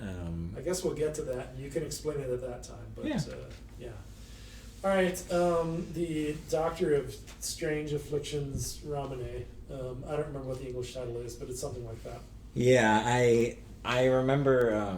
I was like, what the title? I couldn't remember it exactly, but the title was like interesting. But I didn't watch it. Dr. Ramune, Mysterious Disease Specialist. All right, it's essentially what I said, just in different words. All right. Did you watch it? I did watch this. Okay. Yes. And this is actually one of the more recent ones I watched. I think I watched it 2 days ago. It was everything that I expected it to be, which was, pretty mediocre, but amusing. What can I say about it? What's the main premise? The main premise is there's this Dr. Ramune, who's ostensibly a teenager, I guess, who is a doctor somehow. But he's not like a real doctor, he's just a doctor of strange afflictions. So in the first episode, we meet this girl who's a TV star who can sort of, cry on cue, as, someone who's on TV would be required to do. But she's also a teenager, possibly even a middle schooler, who's been sort of pushed into this life by her mother, and I'm trying to explain the reason why this affliction happens to her. Before explaining the affliction, why don't I just get into that? There's this girl who's a TV actress, and she one day starts crying mayonnaise. So that's the strange affliction. That is the strange affliction. And then she goes to like different hospitals, and she's like, no, I'm an actress. I have to be able to cry on TV, like that's my job. That's what I do. You can't cry mayonnaise. And unless I do porn. And then she's coming out of some doctor's office or a hospital or something like that her mother sent her to get fixed for her mayonnaise affliction. And she happens to run into, I don't remember if it's Dr. Ramune or his assistant.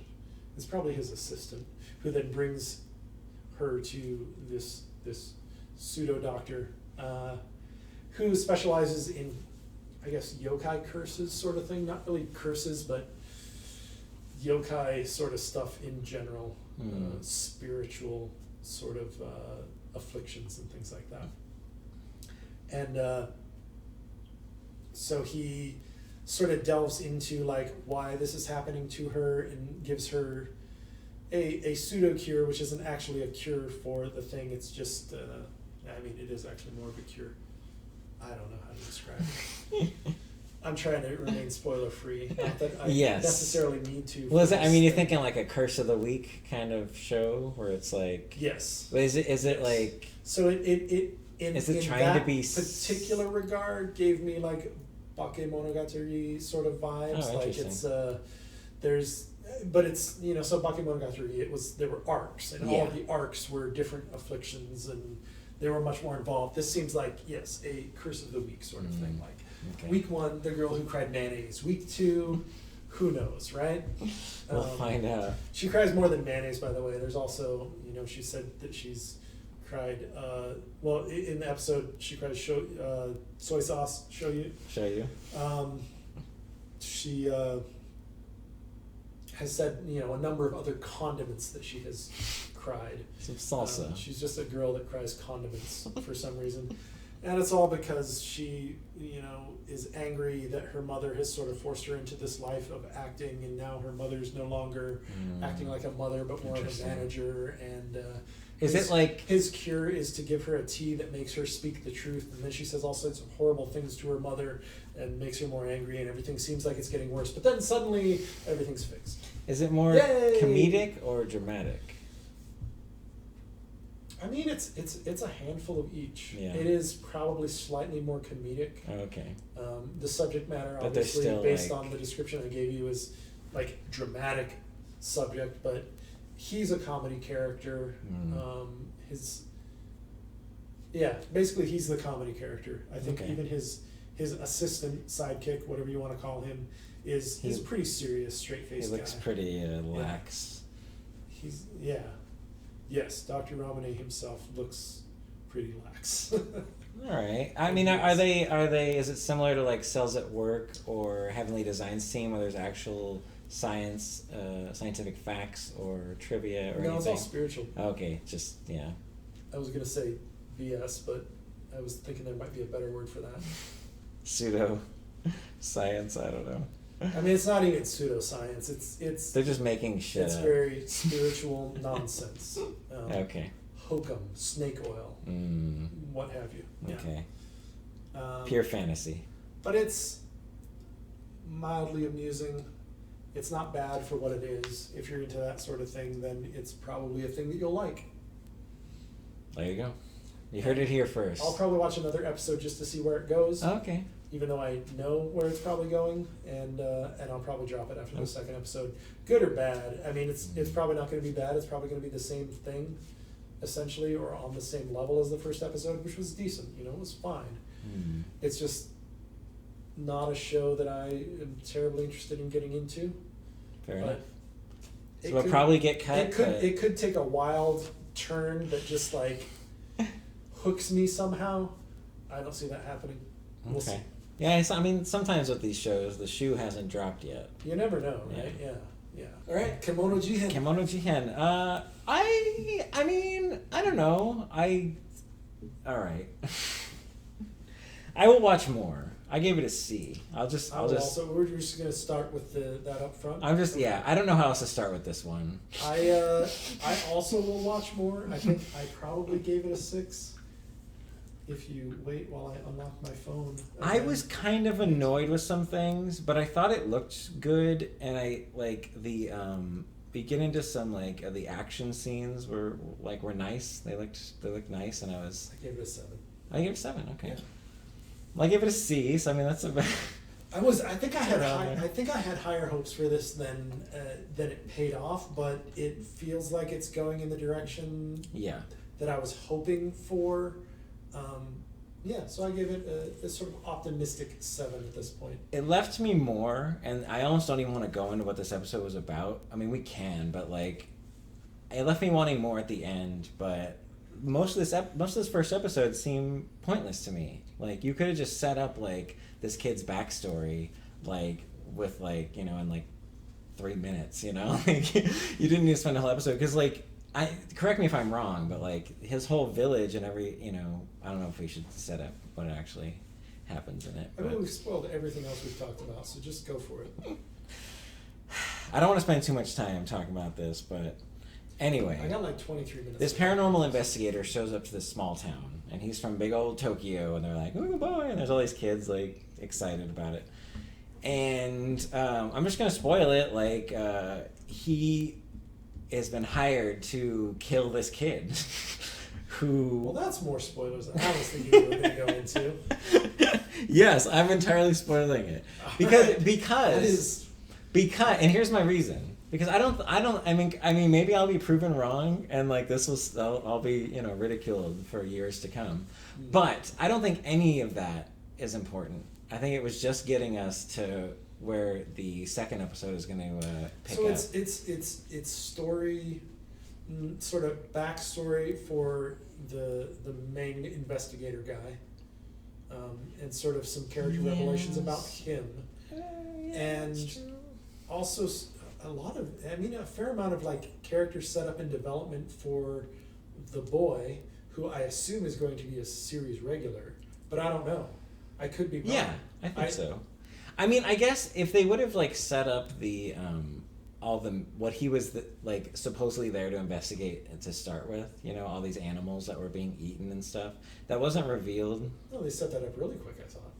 Well, they like told us, but like, I don't know. Like, I think it'd be cool to like open with more like actually. I don't know. I just felt like this village wasn't really lived in. Like, I didn't. And I like this show. I want to watch more, and I'm hoping it delivers on something, but I don't know. I was just like the reveals to me were like like I just spoiled everything. But originally you think you skipped the whole episode and just dumped it. Originally you think he's there to investigate. He's a paranormal investigator to start, which is like okay, like what is it, the X-Files? And then yeah, it is. It's exactly what it is actually. And you love that show, so yeah. Well, big shoes to fill. Okay, and then it's like all right, these animals are being eaten, but then that's a foil. He never looks into that. He immediately knows. I mean, he sort of pseudo looks into that. Like, they go out and they investigate, but he... Well, even when he first got there, he was taking a bath or whatever, and that one boy was helping him, but he was like, no, I want the other kid. Like a creep, right? Before we know why. Creepy, yeah. And I was already thinking, like, why is he I want the dirty kid that smells bad. Yeah. And then we find out later, like, I already spoiled that, like, he's been hired to kill this kid.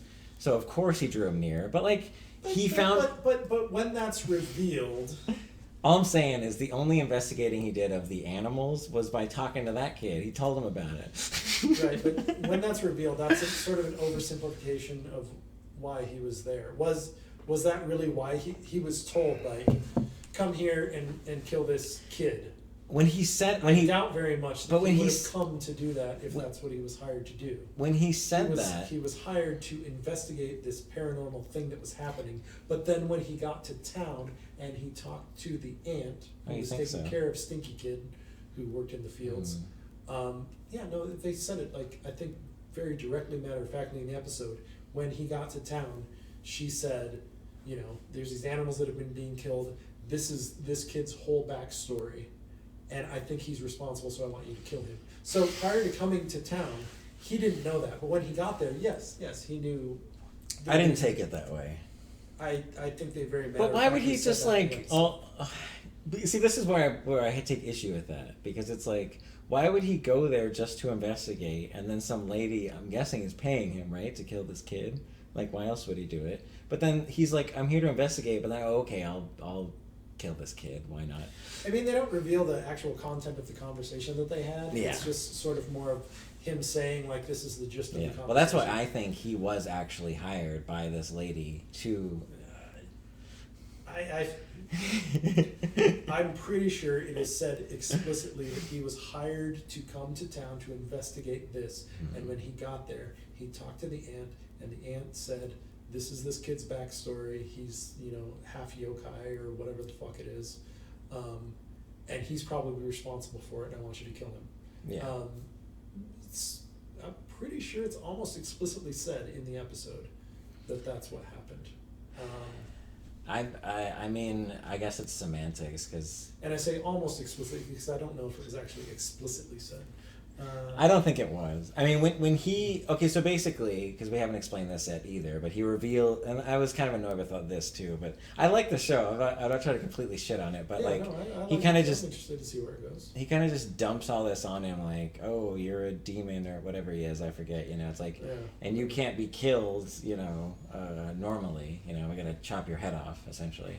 Well, he doesn't say that directly in relation to him. He says there are these demons that are in the forest. But he tells him and the only way to kill them at a certain point. Well, there's no way to kill them, but you can chop their head off and it'll slow them down for a while. Yeah. And he also separately tells him, you're sort of one of these demons. Yes. So he doesn't tell him. But he doesn't tell him those two things together, which he just conflated together. But it's heavily implied. I mean, it seems pretty obvious, especially when it's revealed that the other young boy pushed this stinky kid down and killed him. And he didn't. And then he just suddenly showed up for dinner. Yeah. So he ends up shooting the kid in the head, and the kid asked for it too. He's like, "Kill me." Okay. Yeah. You're sort of burying the lead there. So he's explaining to this kid about his background, like where he's from and stuff like that. And at some point asked, you know, would you, you know, like to meet your real parents? And the kid's like, I don't really care, man. You know, he's a tough kid, whatever. And then when the yokai hunter guy reveals that he's actually, you know, been told he needs to kill this kid, he says to the kid, I'm going to ask you again, do you want to meet your parents, or should I kill you, basically? Mm-hmm. And the kid says, I think it's kind of a poignant moment in the show, right? Don't you think? No, it's sort of poignant. I'm trying to remember. I don't know. No, you don't remember this part. Wow. Okay. Well, I mean, I think I do, but it seems like you're going to say something different, so I'm waiting. No. The kid says, "No, just kill me." Yes. Right. Yeah.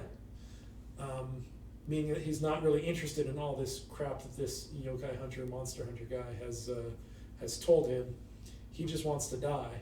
Yeah. Even though I think he kind of knows that he can't die, but he thinks maybe this monster... Well, he acts surprised later, but... I think he thinks this monster hunter, because he's a monster hunter, can kill him or knows a way to kill him. Anyway, so yeah, monster hunter guy shoots him in the head, and then... But then he takes his body while he appears dead. Takes his body and says he's his gonna go, aunt. Says he's going to go bury it, right? Yes. Takes it to the aunt and says, I did what you asked. Yeah. I'm going to go bury him out in the forest. No one will ever find him, something like that. And then, and then the kid wakes up in the back seat of the guy's car on his way to Tokyo. I mean, I guess I could see, like, to what you were saying about, like, that he didn't know they wanted him to kill this kid when... You know, he was on his way there, and they told him when he got there. I don't think it's really important to, like, the show, whether, you know, which way you view it, whether you view it the way that you saw it or whether you view it the way that I saw it. I don't know how really important it is, but Yeah. I think it establishes, some character for the main guy. I don't think he's a bad guy. I think it's just gonna get I don't summed think up. I don't think he's the kind of guy that would, get a call in Tokyo. Hey, I want you to come kill a kid. All right, I'll be right there. I wasn't saying that. I wasn't saying that. I mean, but I just think it could have been his back. This is essentially his backstory. This kid, right? It's mostly backstory for the kid and a little bit of introduction to the monster hunter guy. But I still think all of that, both those things, could have been summed up in like 3 to 5 minutes, like very quickly. Yeah. What you want an 11-episode season? That's all I'm saying, man. I that's my criticism of it. That's all I wanted to get across. I liked it. I enjoyed it. I gave it a C. It was slow moving, but it was also just slowly developing this world, because this is a world where there's these monstery sort of things that look like any other monster in any other sort of show like this. Yeah. But they don't know that you've seen that before, so they have to sort of introduce the world and set it up and say, these are the kind of monsters that exist in this world. And the monster reveals were cool, and like the fights and stuff. Like, I was into that. It's some nice dynamic animation going on. It was pretty rapidly paced on some of the things like, oh, we need to go find your little brother or whatever, the other kid, the non-monster kid. Yeah.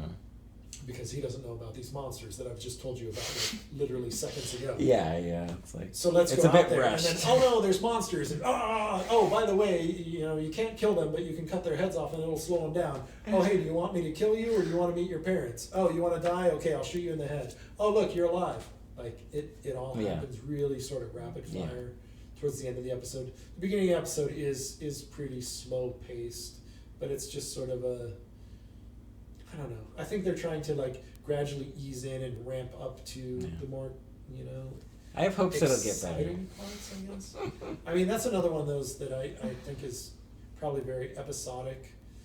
So next week is going to be, at the very end of the episode, we're shown a couple of other children. Yes. That come into Monster Hunter Dude's apartment. Mm-hmm. So this is something that he's done before. Rescuing children. Yeah, and he's got an entourage, and they're gonna go on adventures, and I'm in for and it. They're gonna hunt monsters because he's a monster hunter, and that's what he does. I keep saying monsters, but they're whatever you want to call them. Demons. Sure, demons. I think maybe that is actually good. Yeah. I kept saying yokai. I know that yokai was referenced in the episode. I think. I wrote here, I was like, despite some intriguing monster designs and brief action scenes, the show seems to be more of a sitcom at heart. That's what I'm expecting. Oh, really? With some action, but I'm okay with that. I think there's comic relief, but I think it might be more action oriented than what that your sentence implies. I hope it gets funnier if it's going to rely on the comedy, because I didn't laugh. I don't think I laughed during this episode. I think the comic relief is there just to ease up the drama, which it seems like it wants to be, Yeah, we'll see. Yeah. It had a pretty serious tone throughout, other than the mild comic relief here and there, right? That's true, yeah. I'm curious. I don't have high hopes, but I want to see where it goes. Okay. So now we go to SK8 the Infinity. That's not an 8. That's an 8 on its side, which is the infinity symbol. So the name of the show is Skinfinity, despite what anyone tells you. On Funimation, they call it SK8 the Infinity. Yeah. So that's what I wrote down. I actually even drew a cool infinity sign, not ellipses. Nice. Ouroboros? No, because that's just a circle, right? Yeah, whatever. But same idea. Same idea. Yeah. I'll take it. There's probably a name for the infinity sign, but. So, who here watched it? Raise your hand. Oh, you did? Yeah. I was pleasantly surprised by it, but also disappointed in ways that I didn't expect. But you have notes. Go ahead. I like this show. I was unsure at first, because I had kind of high hopes because it looked fun. It's a skateboarding show, if anyone doesn't know. And we open with this main character, skateboarder, red-haired guy, and the show looks really slick. It looks nice, got nice color design. But yeah, it didn't really grab me until this transfer student shows up. It's a Canadian transfer student. And once he and the red-haired guy start interacting... I forgot he was Canadian, actually. Yeah, really? Yeah, but now you say it, it's like, oh, that makes a lot more sense. I know, I literally wrote, just as a note, the Canadian transfer student. Yeah, well, he's half Japanese or whatever, right? I guess so. I think they said it. I think they said his mother's Japanese or something like that. But And he grew up in Canada, I think. Oh, okay. I must have missed that, because I was confused, because, like, he's, like, had a part-time job set up, but the guy was like, "Oh, I can't. Sorry, man. You came all the way here, and I can't hire you." He was looking for a job. He was going for like an interview for this part-time job. Yeah. Guess, but it seemed like he had contacted this business owner like ahead of time or something, because he was like, "Oh man, you traveled all the way here," and it just seemed like they had talked before, like had some like. I mean, I don't think he thought he traveled all the way there from Canada. Well, they had just moved, right? Or yeah. But I mean, he was saying you came all the way here from, Shinjuku or wherever, Oh, okay. I don't know. Oh, okay. He came halfway across Tokyo. I don't think he meant all the way from Canada. I just assumed they moved from Canada. That'd be a long way to go for a part-time job. No, I thought, well, maybe I just misunderstood, but I thought his family were moving from Canada and had just moved there, and before, in anticipation of moving, they had moved. He was looking for a job, and he had kind of like emailed or something. Could be. That's how I took it. I got more of an impression of like they had moved. He had just got there. He called this place up because they put an ad out. Yeah, the guy just seemed more apologetic than just he had just applied. It seemed like they had like kind of an arrangement. He seems like that kind of guy, though. Maybe, and he comes up later. Yeah. But so anyway, and then it's after he gets rejected that. He meets the red-haired kid, and that's when I kind of I became more interested because. Red-haired kid. What's his name? Yeah, I didn't write it down. I didn't write down either of their names, but. Reki, yeah, that is right. High school sophomore and skater. Yeah, that must be him. Yeah, and then Longa is the transfer student. That's his name. Canada guy. Canada guy. But yeah, I like this show because it has really cool animation. If anyone who saw the trailer knows, but it's not taking itself too seriously. That's what I like about it, because it has kind of what I would consider a weak inciting incident, which I think we can reveal, which is basically. Is there an inciting incident? I don't know actually. To me, it's when this transfer student Longa and Reki start hanging out. And Reki works at a skateboard shop, and he tells them all about this secret skateboard race that they do, and you have to be invited to it. And right. I know that. And Longa needs a job, and so he's gonna take the skateboard to this other skateboarder who needs it right before the race. He's going to deliver a skateboard. From the skate shop that Reki works at. But for some reason, the shop owner refused to hire Reki for it because he had been injured in a recent skateboarding race. Yeah, his arm was damaged. But then Reki ends up going with Longa to do it anyway. Yeah. And the inciting incident to me is that Reki in a rush grabs the wrong skateboard, right? Mm-hmm. And so then Longa, doesn't have to do it, but he takes it upon himself to skate, and then it is revealed that Why does he feel compelled to skate? I mean, because Reki took the wrong board. I mean, essentially, yeah. He just he feels bad. I think, I don't know. It was his job. So Reki grabs the wrong board, and they end up delivering the wrong board to the person who had ordered the board at this race, and this person had wanted to use the board in the race. Yeah. And then he gets really irate, and then this clown makeup wearing guy, who's like the big bad of the show, says, "Oh, now you gotta race me," or something to the guy that got the wrong board delivered for some reason. Not sure exactly why. And why would you just have the board, the only board you can use, be delivered right before the race starts? Anyway. It's a really complicated board, apparently. Yeah, and he doesn't have any other boards as a backup. Yeah, of course not. No, why would he? I mean, he was kind of a poser anyway. Actually. Yeah, but, he sucked. So yes, you're right. The heavy comes in. Right, and like says, "Oh, you gotta race me," and then Ricky says, "Oh, I could race you, except my arm's broken from this thing that happened earlier in the episode that we barely saw."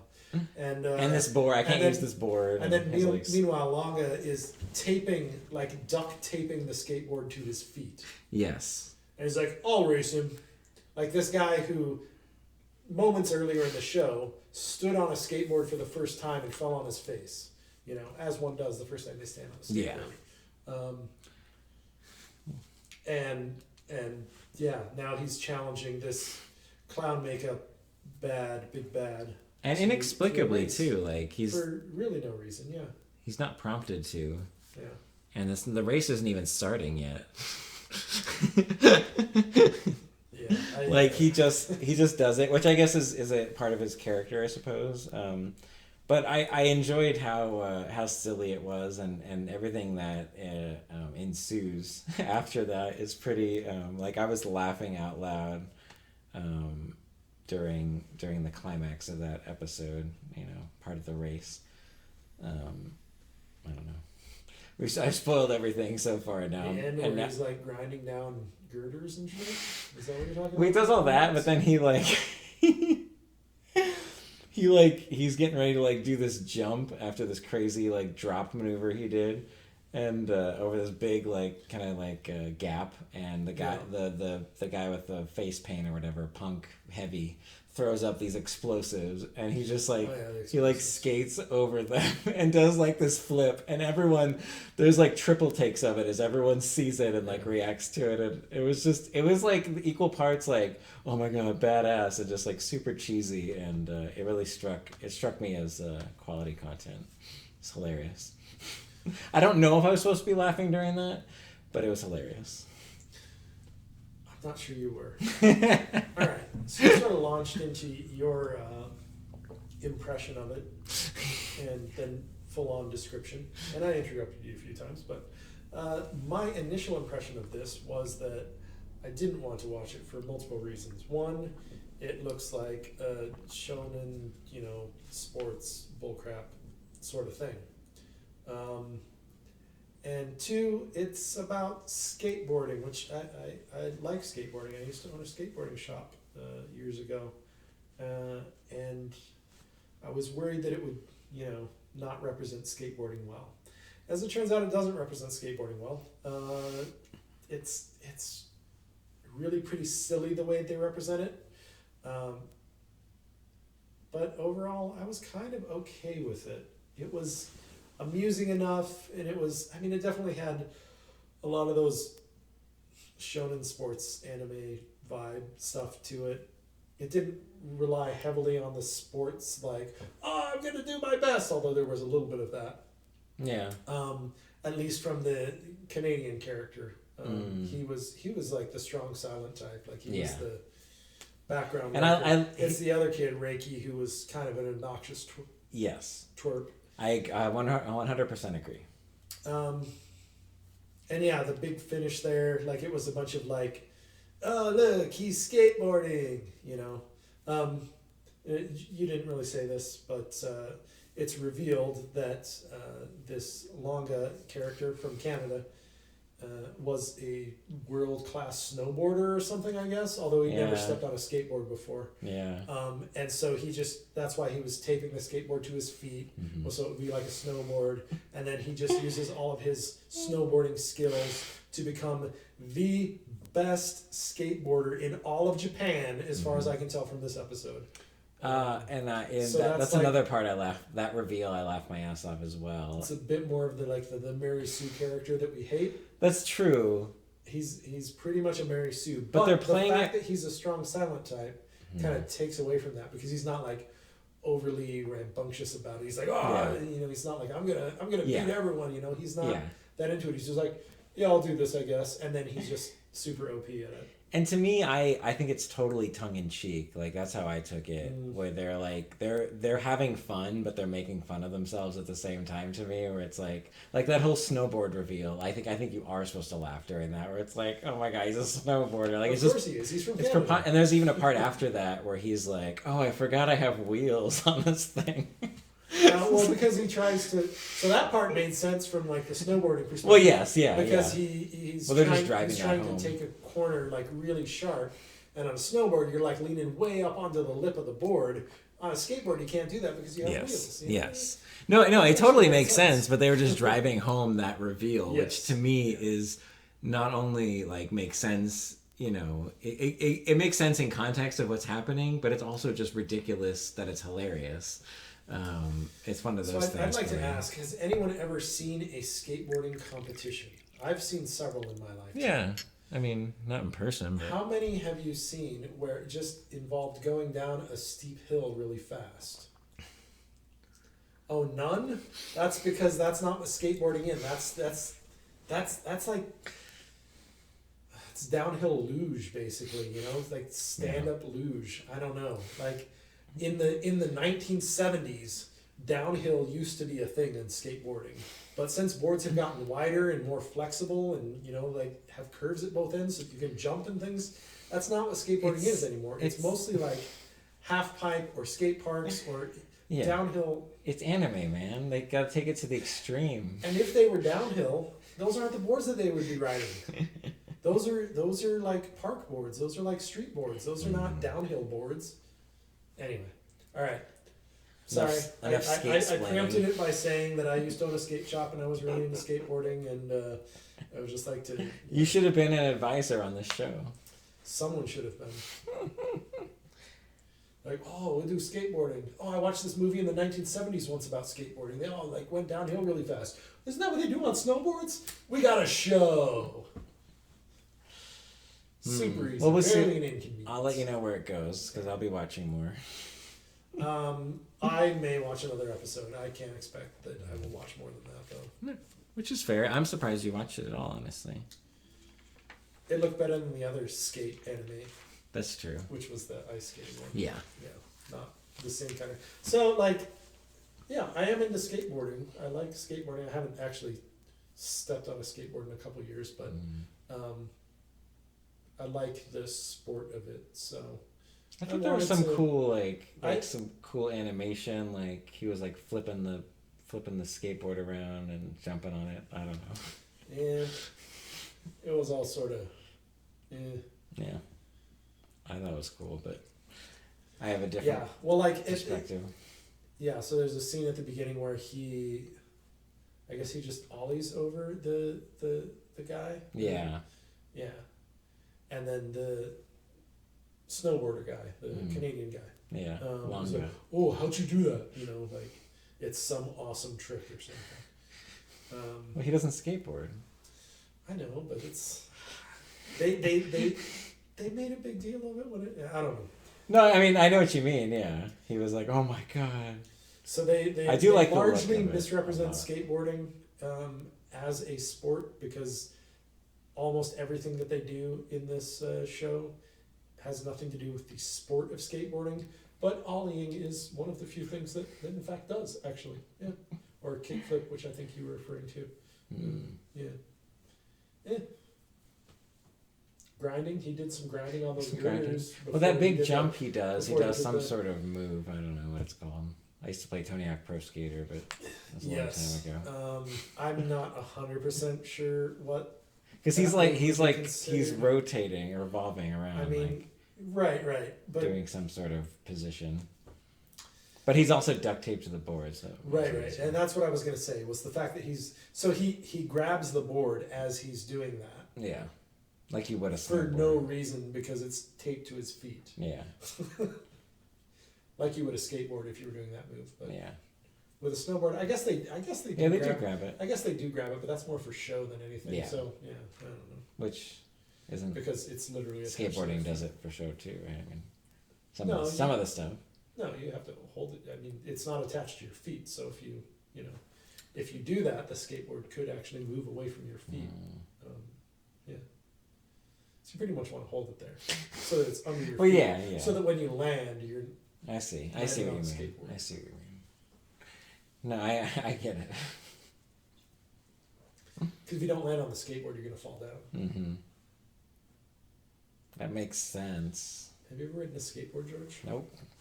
Really? All right, moving on. Well, I mean, I've looked at one. Like sit on your butt and like downhill. You know? Yeah, he did that. Butt boarding. He was duct taped. Yeah. He had to. I mean, when I first got a skateboard, that's what I did. I just sat on the board and rolled down a hill, and Yeah, no, I never got that far. eventually you decide to stand up on them.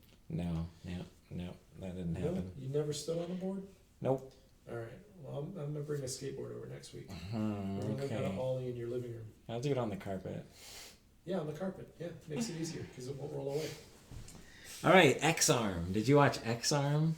No, what is that? Well, I watched X-Arm, and I was expecting it to be bad because the animation looked really bad in the trailer, and it was really bad.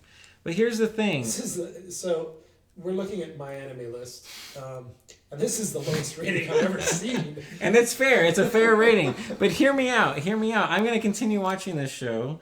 Oh, God. It was bad, but it was funny. It was laughably bad. And it was never painful. And I'm curious where it goes. I can't say it's a good show. I can't even recommend it, but I enjoyed watching it. What was that other show? You sound like you're reading a high school essay. Back Arrow. Back Arrow was... Back Arrow. I watched... It's better than this. For the listeners, I watched 12 shows, including Vlad Love, which we're not going to talk about till next month, because that's when the second episode comes out. So tune in for that.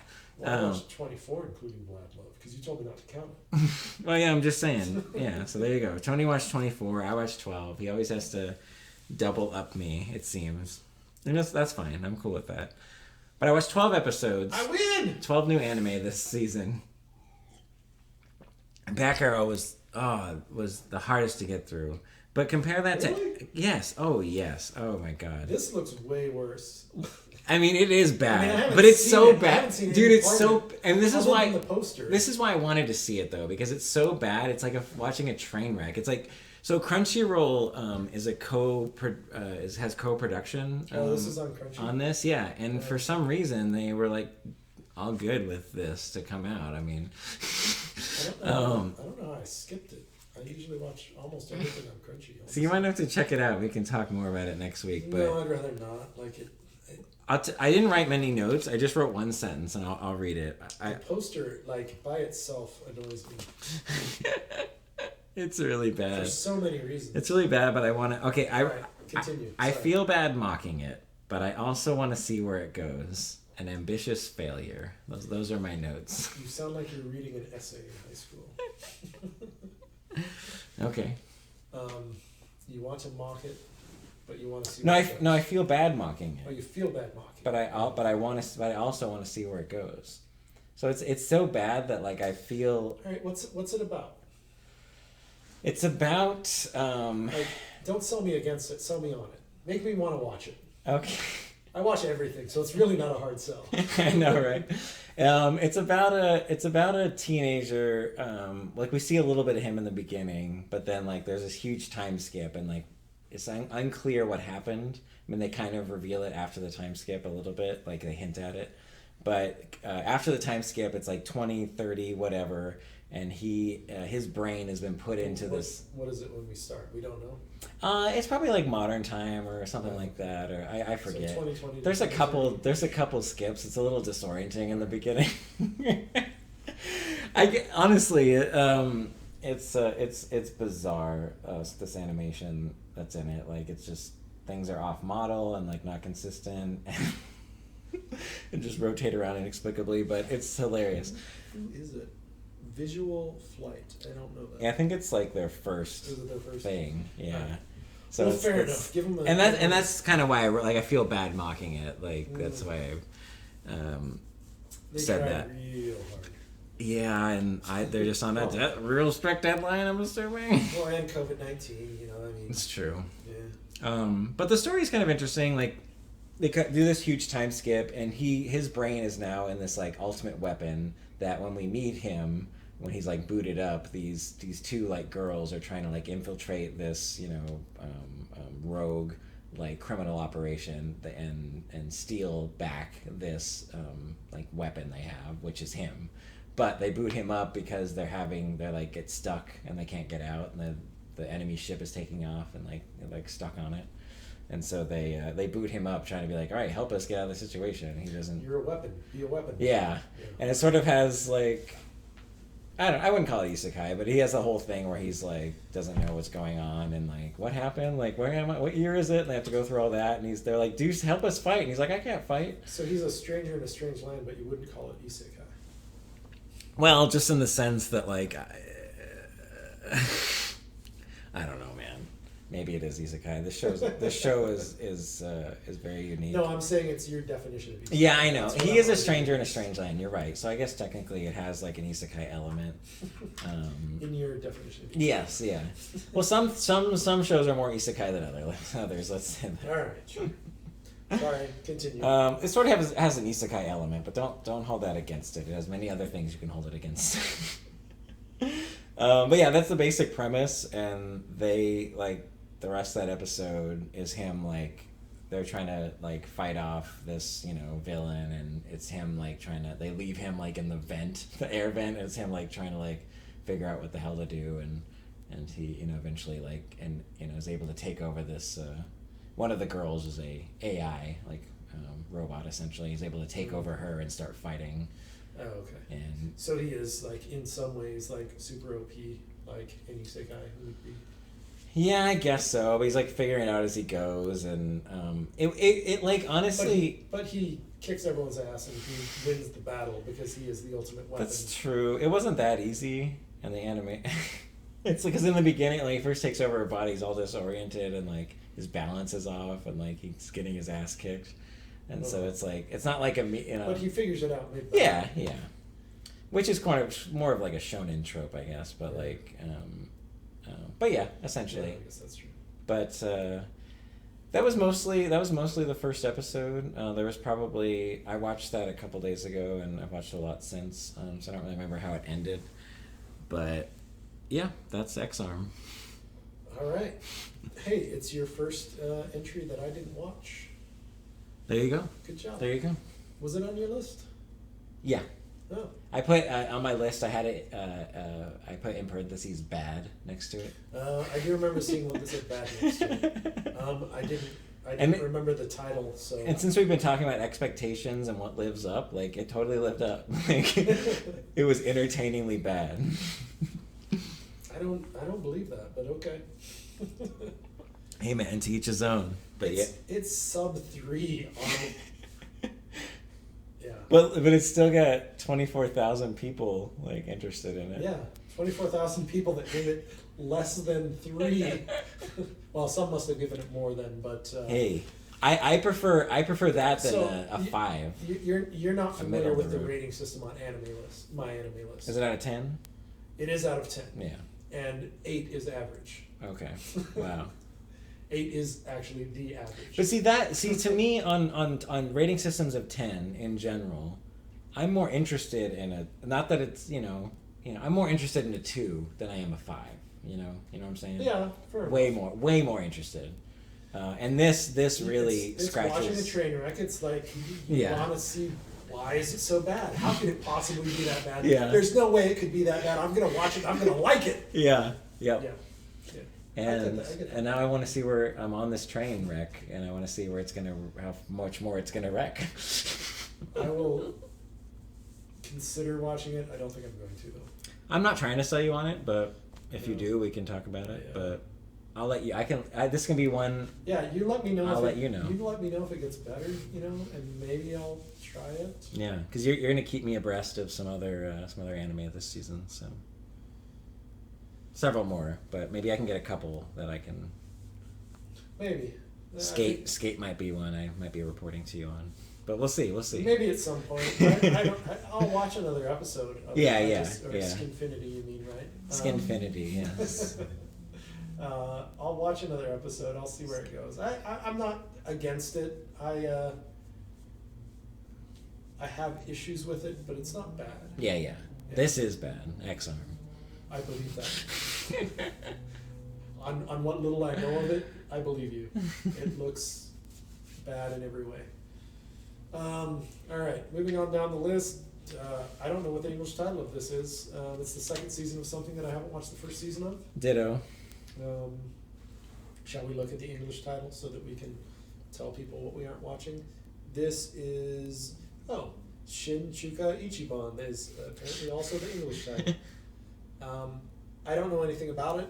I don't know anything about the first season. It looks like it hasn't actually even been released yet. Because the score is NA. Anytime the score says NA, it means it hasn't been released. Oh, Although okay. it says that it's supposed to have been released on January 11th.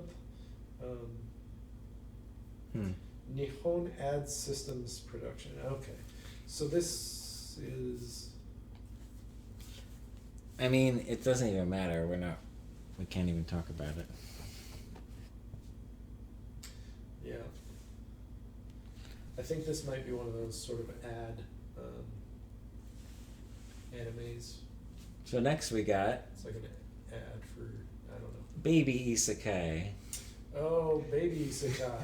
also known as Jobless Reincarnation, also known as... The Baby Isekai. Oh.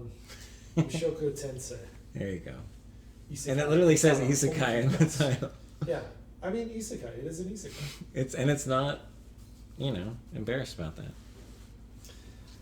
It definitely sort of embraces that idea. Yeah, where do you want to start with this one? Can I read my first sentence? Because I think this is a good place to All start. right, go for it. Perverted shut-in dies in car crash and is reincarnated as horny baby in magical world. There you go. That sums it up. I mean, is it a car crash? He's not in a car. He's hit by a car. Yeah. Sure. Car wreck, I guess. Car accident. Car accident. Sure. All right, of course. We need like a sound when the Tonyism happens. I've been Tonied. I mean, the sound is stop being wrong. Stop being slightly wrong in a way that Stop is being wrong in any way. not offensive. Yeah, I mean, I'm just looking at my notes here. I'm like, just wondering, is he gonna have a character arc? Or is it just a self-insert fantasy? Like, that's what I want to know. Because it kind of seems like they're going, like, he keeps thinking of his past life, but then he has this new life, and it seems like he's kind of, like, torn between the two, and that'd be really cool if he had, like, an arc of, like, wow, I'm actually gonna, take this life seriously, or, I don't know, do something, important with it, instead of, he just seems to be... Like, he said at one point, like, when he first starts talking, and he gets a magical tutor, I feel like we don't have to set this up because it's an isekai, right? But he gets a magical tutor, and he talks to her, and he has a thought where he's like, wow, I haven't had a conversation in like 10 years. But he's only like a little kid, so I'm like, so you were clearly a real shut-in who like wasn't talking to, anyone, not even like grocery store clerks or anything, hikikomori type. But they show us some scenes of that shut-in life that he had, just very briefly, I guess. But yeah. Flashes of it or something. Yeah, so he has some memories of that previous life. I don't know. So, first off, like I've been calling this the baby isekai. Fitting. Prior to having seen it, but by the end of this episode, he's like 10, 12? I don't even know. I don't think he's that. He seems younger. He seems like 6 to 8 or something like that. Oh, maybe. He was definitely, well, let's see, he was like 5 and then he was 6. Yeah, you're right. 7 or 8 maybe. Mm-hmm. Yeah. Anyway, so he's not a baby for very long. Yeah, but he is a horny baby. He is a horny baby at first, yes. It's definitely got those HE elements to it that kind of make me squeamish and uncomfortable with even watching it, and it's I feel similarly. There wasn't quite enough of it to make me not want to watch a second episode, but it was really close. I agree. The framing of it made I felt squeamish around. I wish they would just leave that alone. I'd be fine with this. I didn't like it, but the framing of it to me wasn't that creepy. Like, it wasn't done. Like, I felt like it was kind of lighthearted because he was like a baby. Because he was a baby. So like, Yeah, only time will tell. Only time will tell once he gets older, what's gonna happen here. But well, I mean, it seems like even in this episode, it seems like he's sort of turning a corner, breaking away from that neat lifestyle that he had before. But I was gonna say, maybe it seems okay because he's a baby, but it's his adults. Shouden's voice that's saying these things. Yeah. But it makes it not okay. It was. I agree with you. I mean, there were some of the things he said that were funny. I thought, because of they were funny given the circumstance of the show, but they were creepy given the history of anime in general, but also of isekai and like boob shows and these kinds of things that are creepy and gross. It definitely felt like a boob show. So it's like I don't know if I'm being hoodwinked or if this is gonna be like a commentary on that, and actually do something with it. And the second episode will tell whether whether he has turned the corner, which it seems like maybe that's what they're leading to, but it could very much be not at all. He just continues to be horny 7-year-old. I will say too, and I agree with you wholeheartedly. Like if the shoe drops that it's just a creepy like gross show, then I'm out. Obviously, I think we both are. I was disappointed. So his magic tutor, like she was probably the best part of this episode to me. Like yeah. Well, I was gonna say one thing for me that the show I was going for is it looks real nice. Like it looks pretty good. Like it's got a pretty decent production value to it. Like nothing outstanding about it. Like it's. I mean, it's not like gorgeous, but it's like not bad. It looks bad animation. It's There's definitely certain scenes like that I don't know that I thought looked pretty, but such as. I don't know, certain backgrounds and things. I can't remember specifically. Oh, okay. But I wrote it down, so it was enough to. You wrote down backgrounds, but not which ones. No, I said show looks pretty good. Okay. I just commented on like like it wasn't like there's some other shows in here I wrote down like lush animation like very gorgeous. There are some that are like really like beautiful eye candy sort of stuff, and there are some that are live motion capture. It's not the prettiest show of the season, but it looks pretty dang good. Like, just if in the least relative to everything else I watched. All right. But not the best. But yeah, I mean, I would classify the animation and the art style as not bad. Okay. But yeah, it's certainly not stellar, but it stood out to me just a little bit. Oh, okay.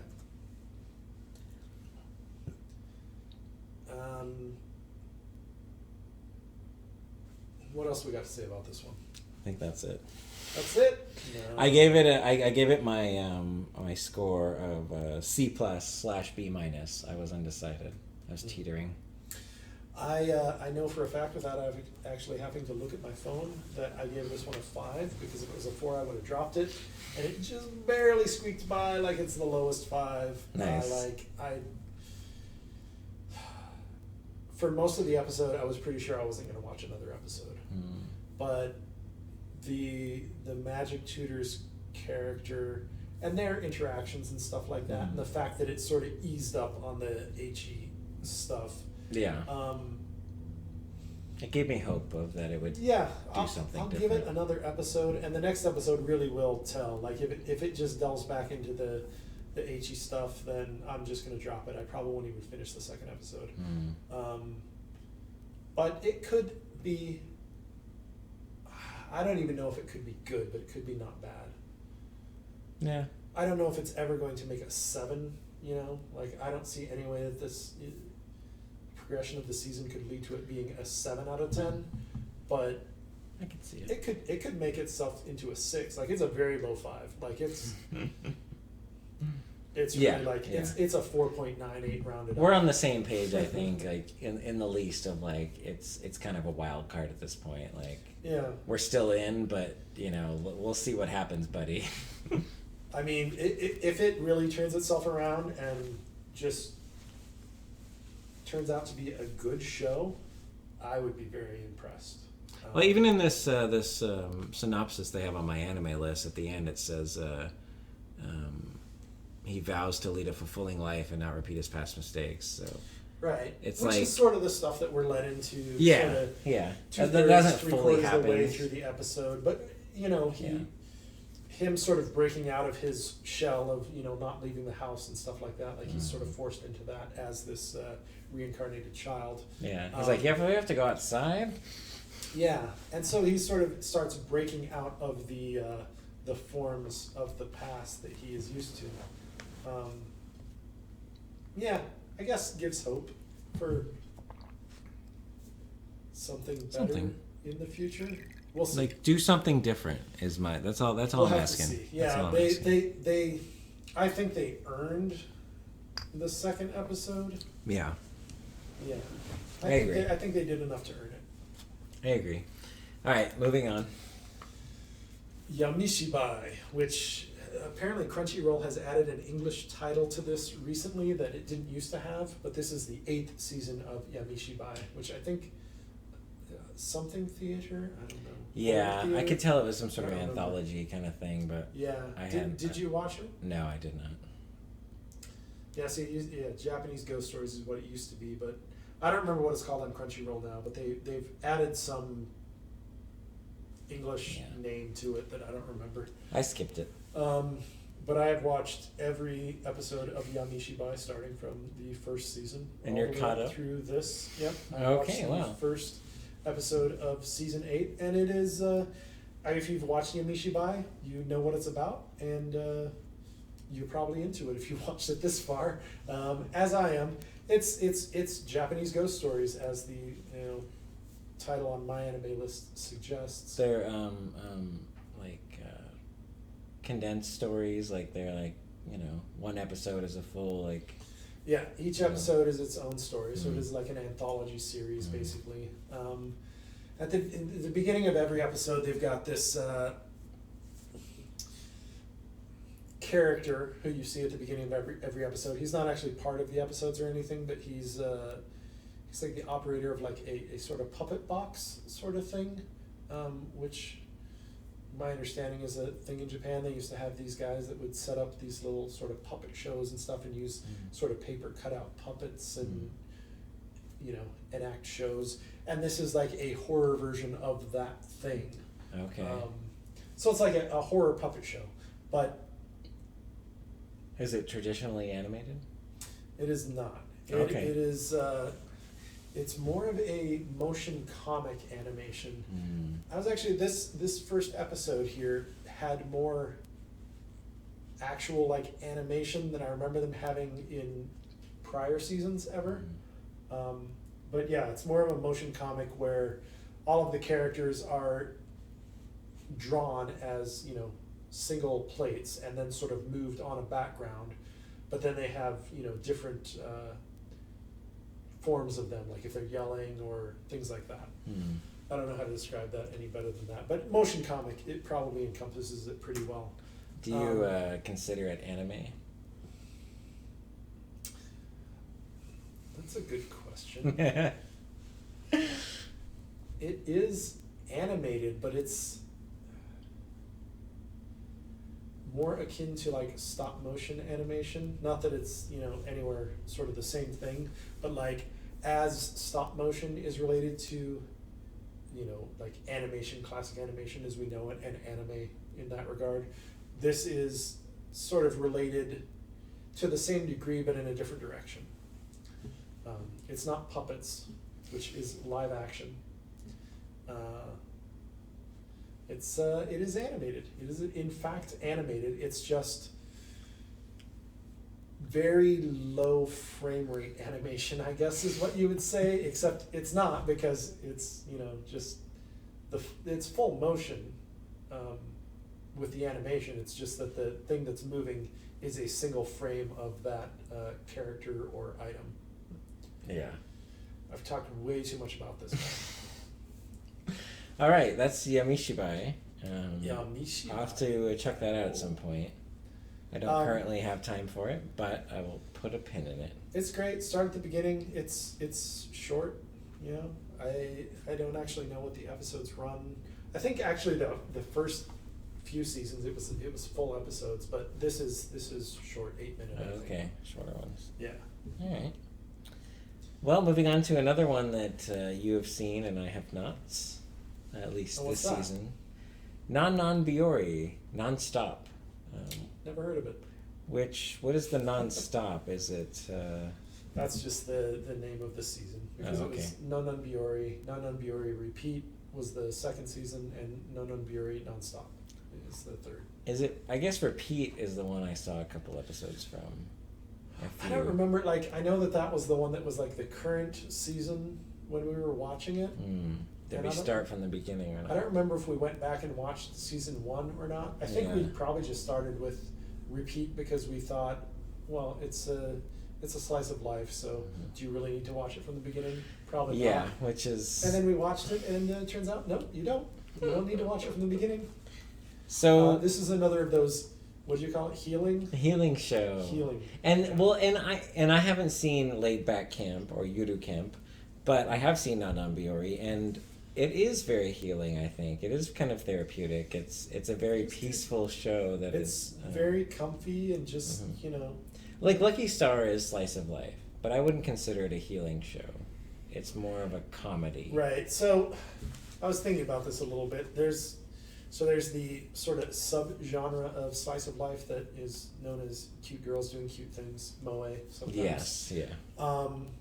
And this, I guess, fits that bill, but it's different than, like, Lucky Star, which is literally just cute and that's girls what I'm saying. Things, it's a healing show.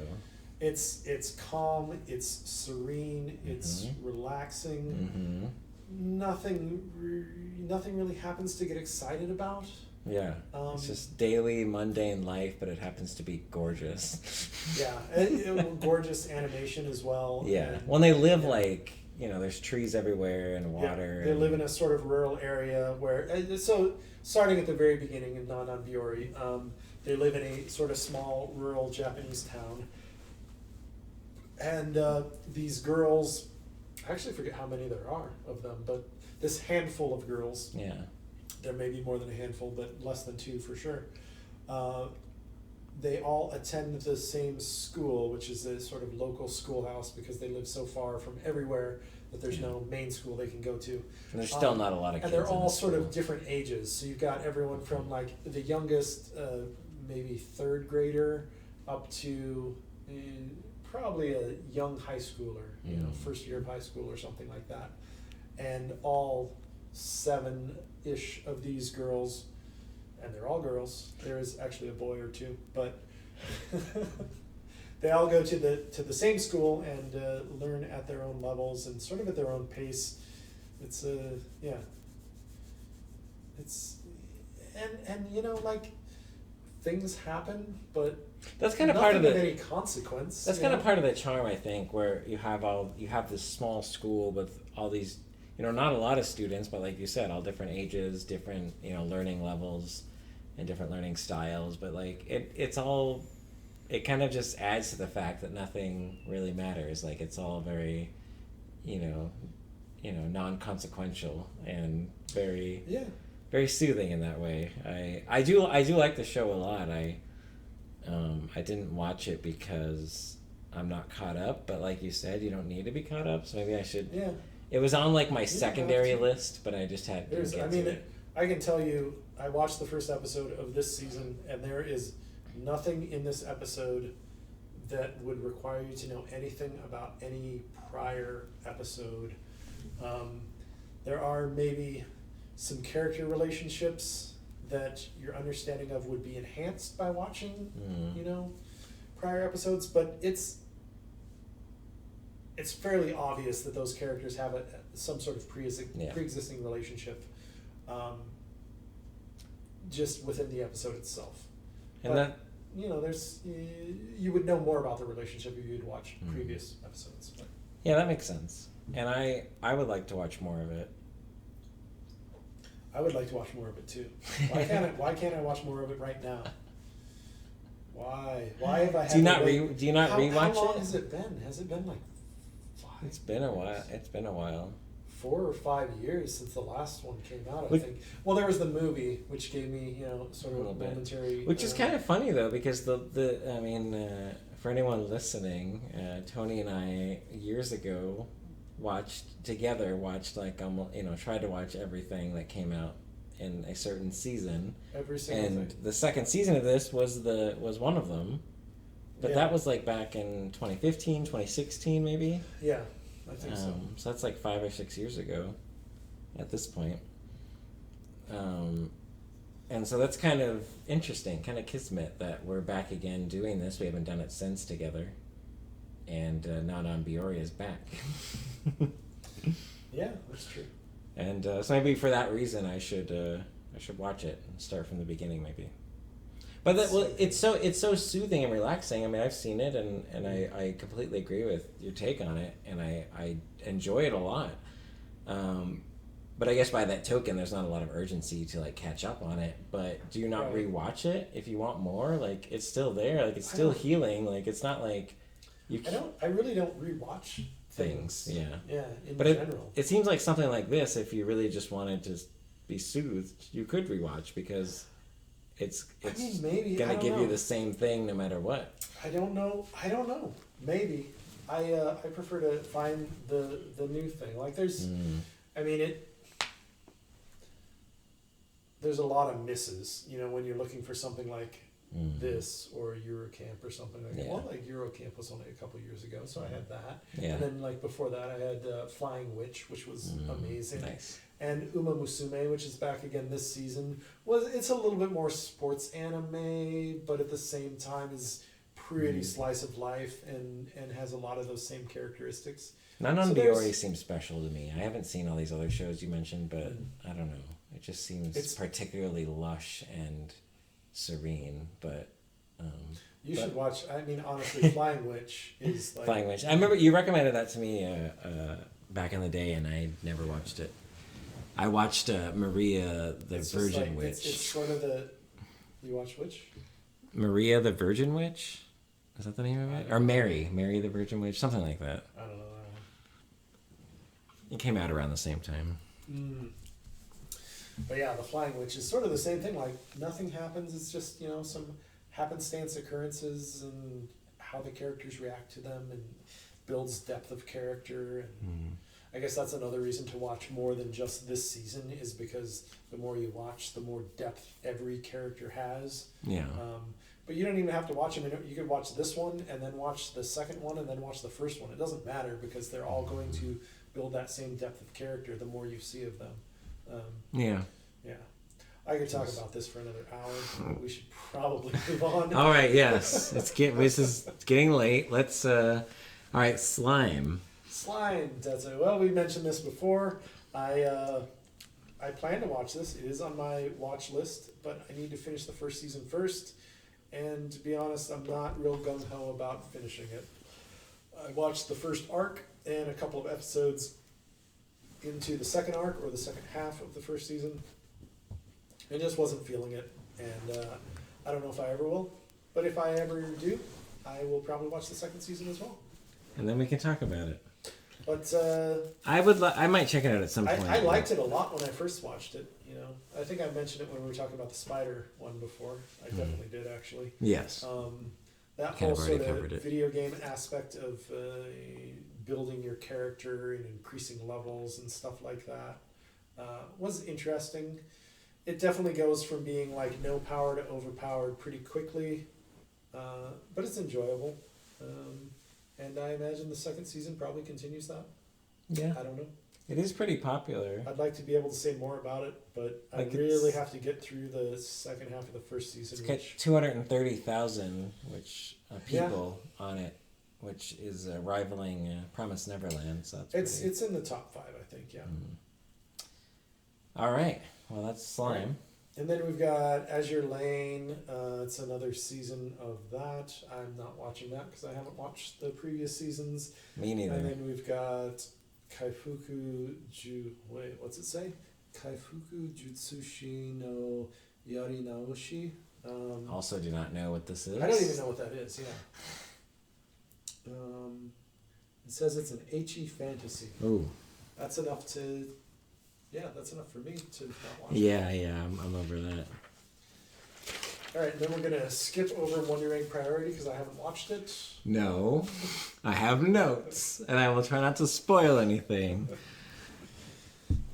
All right, I think at this point we are pretty much caught up with the date of the recording, meaning that anything left on this list that I'm looking at has not yet come out. But Wonder Egg Priority, George watched today. I was at work, so I wasn't able to watch it. But I will probably go home and watch it after we're done here. Yes. Yes, you will have to watch it. I really liked it. This is what I gave an A, which would be. Okay, fair enough. I'll just leave. I haven't seen it, so I can't argue it. Yeah, which is pretty great for me. No, I really liked it. I don't want to give too much away. It deals with themes of. I don't know. You'll have to tell me. Because I haven't seen a lot of Bakemonogatari. I've seen a few episodes of the first season of that, honestly, and I've seen the trilogy of movies that acts as a prequel to first season. I think you saw the whole first arc, the crab. Yeah, the first arc. Yeah, yes. Which is only like three or four and then we episodes, watched all right? Three Kizumonogatari. Yeah, the Kizumonogatari. Yeah. But this show kind of reminded me of Bakemonogatari. In sort of in the pacing of it, like it doesn't hold your hand. Who is it? Cloverworks? Okay. Sorry. It doesn't hold your hand. Things move kind of quickly, but it worked for me. Like I was into it and I was able to follow it, for the most part. I'm sure there's some things I missed because it was kind of quick. But it didn't, like Bakemonogatari I like because it's so weird and it gets really bogged down and there's some, like talking heads are so prevalent and you get bogged down in it and it's philosophy and, it really kind of sends you down these rabbit trails. It's a lot of, like I was talking to some friends about doing this podcast. Okay. And I was talking to friends about, what anime have you watched recently and, what are your, various sort of anime related questions. And we ended up talking about sort of our favorite anime. And I brought up Bakemonogatari and one of my friends said, yeah, it was just a lot of talking. And I'm like, yeah, you're right. It really is. It is a lot. That is one of the things I like about it. So. But the talking is unique because it's not like I can think of like Gundam Wing, which I'm very fond of because I watched it growing up, but watching it as an adult, like it puts me to sleep. Like there's a lot of talking, but it's a lot of like military jargon and like it's not a lot of sci-fi. It's not really substantive, and it kind of gets like lost in that. But Bakemonogatari, from what I've seen, is kind of special and unique in the way that it's more of a philosophical thing that it's almost like a downward spiral where they're getting, I don't know, it's I get like an unreliable narrator thing going on and it's very bizarre and I like that show. It's hard to binge watch it for me, but I would like to revisit it. It's heavy. I mean it is and it's very like intellectual, bordering on pseudo-intellectual sometimes, where like, but you consider it's all these characters and like they're not even adults, like, and so it's I don't know, but this show I was gonna say, is this also heavy? Or I sort of got in what I've seen in like the PV and the description and stuff, more like a Fooly-Cooly vibe, but that seems like sort of the spectrum. You've got Bakemonogatari on one side and Fooly-Cooly on the other, which is, there's heavy and then, Fooly-Cooly's light-ish, I guess. I wouldn't say it's super light, but it's light-ish. And I feel like this falls within that spectrum somewhere. The tone of Fooly-Cooly has like some sort of mania to it. And this show doesn't really have that. Okay. But I don't know what else to compare it to because like the only thing it shares with Bakemonogatari, I think, is sort of the quick narrative style, but a lot more happens. That's not just like talking heads.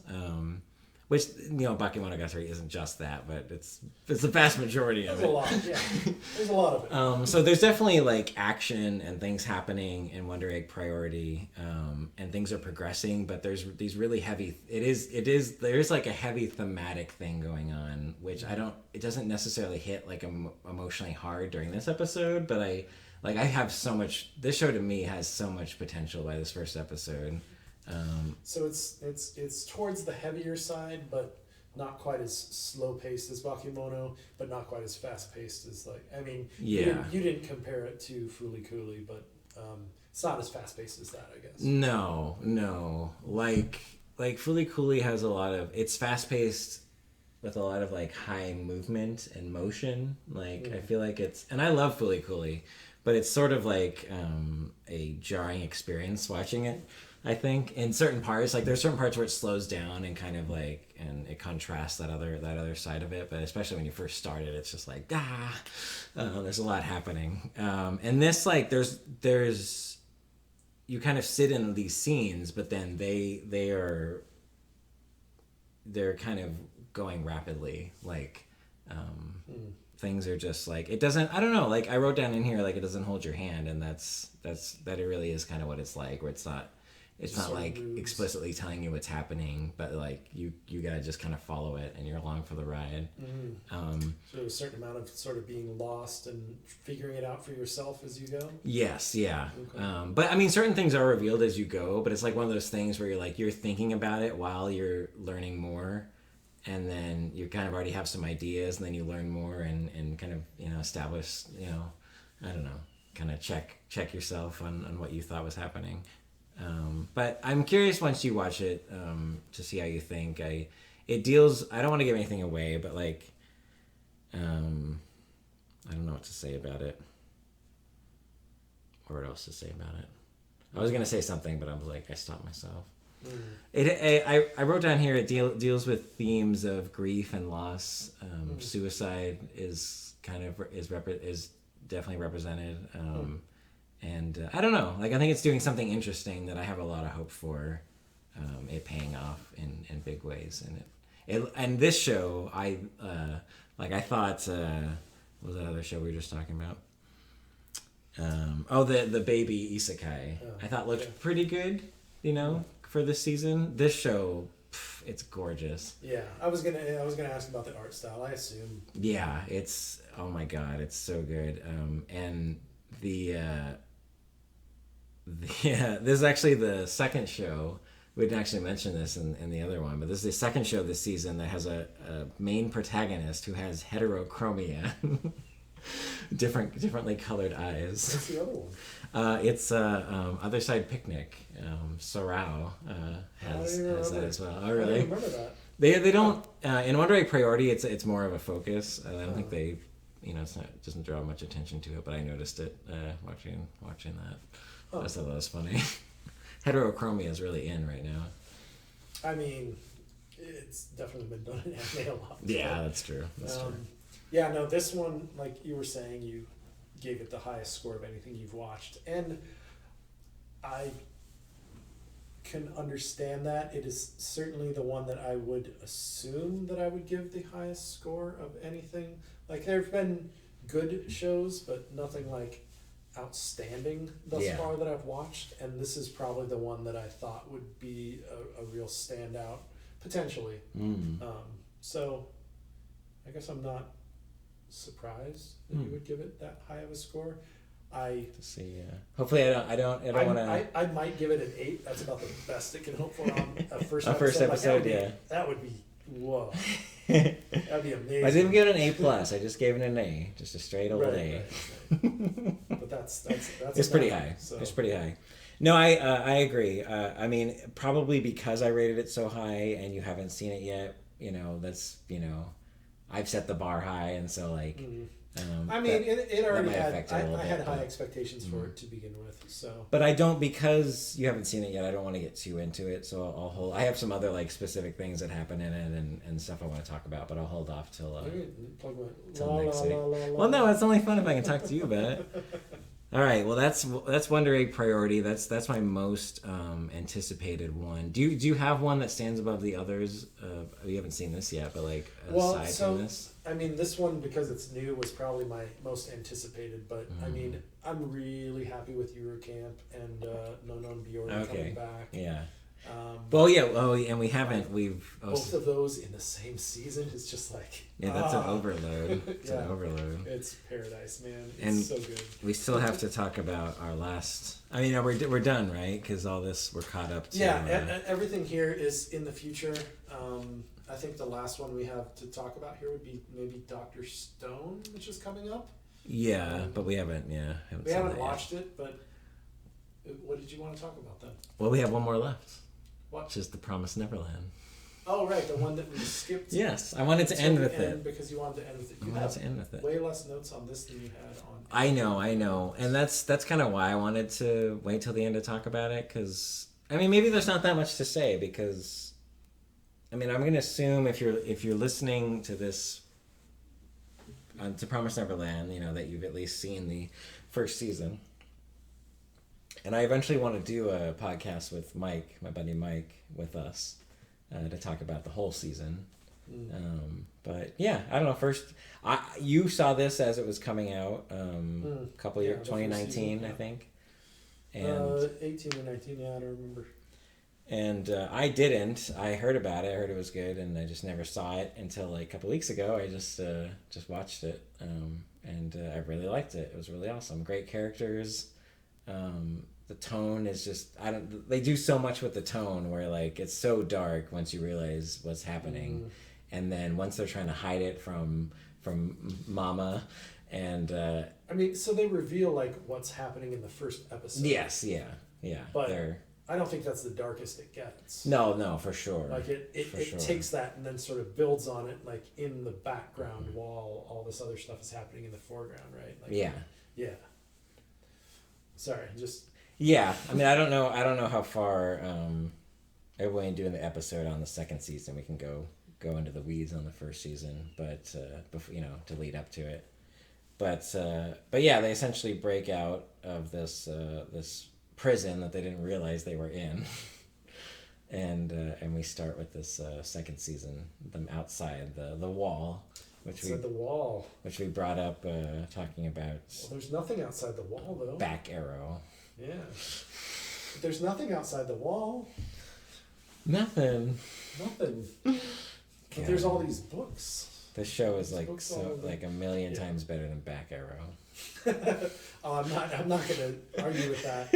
I'm just that sort of concept exists between the two where you know, in the first season, like outside of the wall is like completely unknown, which is the same case in Back Arrow, and that's the only sort of that's parallel true. I was trying but to much draw better characterization and so what's going on inside the wall, very different and much more interesting. Yeah, for sure. It's all. I mean, this show is really good. I think about like revealing things, like, you know, just giving you, you know, a little bit of information at a time. Like I was reminded of Westworld while watching this show, in a good way, because I think Westworld gets way too. There's a HBO show. It's not an anime, but it gets way too bogged down in like all of its things that is going on. It's like this puzzle box that couldn't actually exist in real life. You know, it's like they keep adding onto it. I mean, I'm not even caught up on that show. But the sort of story construction that they do with the interlocking pieces that they have in Westworld versus like the first season of The Promised Neverland.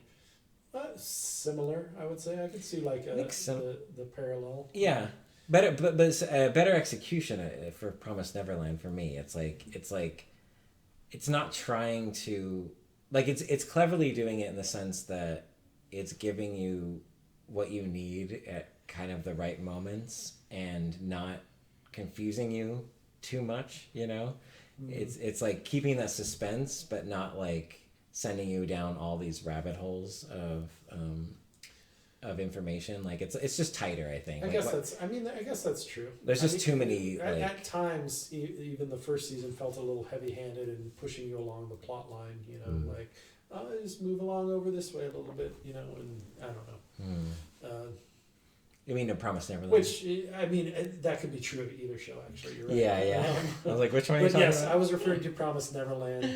I guess. I mean, there's certain like character feints where they're sort of leading you to believe one thing of a character or to trust a certain character, and they sort of go against expectations. But then that's what I like about it is then you get the justification for why.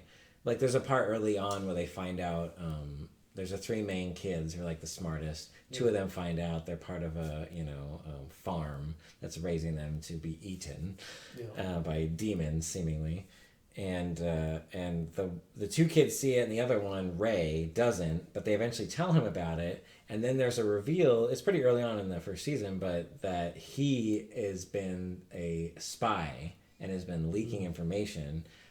And that's a whole reveal where like, oh my God, I can't believe we trusted you and what the hell, it's a huge betrayal. But then you find out why, and he has this whole reason, and he's still with them, but not 100% in, still working with the kids. And so it creates this whole dynamic of, whereas like Westworld, there is that sort of thing is going on where it's like double agents and stuff, but like they move around so much and there's so many different like threads that they're working on, that as the viewer, it's hard to keep track of all of it, and even it's fun with these kind of mystery shows where it's sort of like a detective style where you're figuring it out as the main character is, and it's fun to be able to guess during that and not be just like completely confused and like bogged down in all the shit that's happening, but.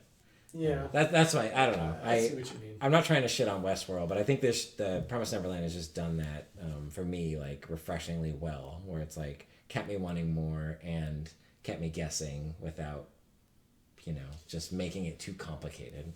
I guess the heavy-handed parts I'm talking about from the first season would, one particular scene where a character just spews exposition very loudly within earshot of basically every other character in the show who seemingly doesn't hear any of it. I don't know. There's some of that. That's the heavy-handedness I'm talking about, of them just driving the plot forward. Well, there's many. Let's move it along now. There's many parts where I was like, should you guys be like whispering? Like you just live in this one house, like. Right. I had that too, Time. But then I just try to I was like suspension of disbelief, like, all right, like they're, they know Mama is, in her bedroom. I don't know. I'm just like, yeah, but I hear you. There was some parts of that where it's like, okay, like you guys should be a little more secretive about this, maybe. Yeah, probably should be. But that's the first season. So the second season. Yes, first episode's out. And it's hard talking about second seasons, I think. And that's why I didn't write that much, because it's like, I'm like, so we pick up pretty much where we left off, like maybe like a little bit after they've kind of like learned a few things. Yeah. And they're basically just trying to survive, and there's crazy monsters that show up and chase them. And then the pursuers that they knew were coming. Yeah, they show up. And chase them. And Ray, I don't know, he's kind of separated from them, trying to lure the monster, and then the people chasing them, bad guys, beat the monster and find Ray, and then he lures them away from the other kids and leaves, but before doing that, leaves a note in a tree stump, like to, I don't know, just keep going to where they were headed. Which won't ever pay off because this show. Because someone swoops in and essentially saves him and then takes him to the same place as all the rest of the characters. So that's true. That note that you left is meaningless, right? Like it doesn't. Yeah, that's true. That's true. Yeah. It's so funny though, because I'm already so invested with these characters. I was like, oh my God, I'm glad he's safe, But you're right. I mean, that whole part was kind of pointless, unless there, there's something, it pays off later in some respect, but I don't know how that. I mean, the only way I can think of is that the pursuers see that message and then know where they're planning to go. Yes. Which would be easy enough for him to say, "Oh, I left this message. They probably saw that, so we shouldn't go there." Maybe. But but it's the only place they know to go to. But they now met these. Well, I don't know that he gave a real. I mean, he didn't tell us what the note he left really said. Just sort of a direction, I think. Well, I assumed it was to lead to William Minerva or whatever. Right. I think he was just saying go there. Maybe since he wrote it, he actually wrote it out. Maybe it was like a trick that them, the pursuers. Mm. Because maybe he put it wrong, and so what's the main girl's name? Damn it, can't remember now. Norman. Ray. You've watched it all more recently than I have. There's Ray, Norman, and the main girl. I can't think of her name, which is she's great. I love her, but No, you need to hold on.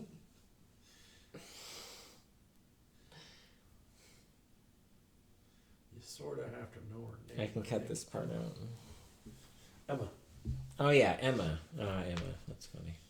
I've known a few Emmas in my day. But anyway, Emma. Damn it! What was I talking about? I don't know. Can we get playback? Son of a bitch. All right, you're gonna have fun editing that part, I guess. I know. Anyway, what did I have to say about it? Oh, so I don't often read anime forum posts or anything like that, but occasionally. And for this one, I did read something. I can't remember if it was before or after I watched the episode, but I think it was after I watched the episode, and. The post was in relation to the manga and how many chapters they've adapted, and I think they said that they skipped a whole bunch, and it's possible that they did multiple chapters in this one episode, and I feel like they said 4, but I don't remember if that's correct or not. So there's a lot of things that were skipped, and it did feel like it rushed through sort of stuff, but I don't know that that's necessarily a bad thing, in anime, because there's some things that can't be effectively adapted into, animation that you could convey in, the written page a little bit better. Yeah. Inner monologues, character thoughts, things like that. Yeah. And I think too, with the act of them, the seasons being broken up this neatly, where it's like season 1 they break out, season 2 they're out. You have this whole world that they're exploring, and it's you kind of need to get to the next part where things are more well defined and the plan is clear. If they're just wandering around the woods, it's how long can you do that? Right. We got to get to the next thing so that this can be narratively. Yeah, and I don't know what was skipped or what importance that might have had, but yeah, you're probably right. It was probably a lot of them just being in the woods and discovering how to survive in the woods, which they alluded to, but they didn't really cover in depth. Yeah, so maybe I guess the biggest thing that I got was the sort of reveal at the end of the episode about the people that saved them. Was something that was more built to maybe more slowly maybe in the manga, but maybe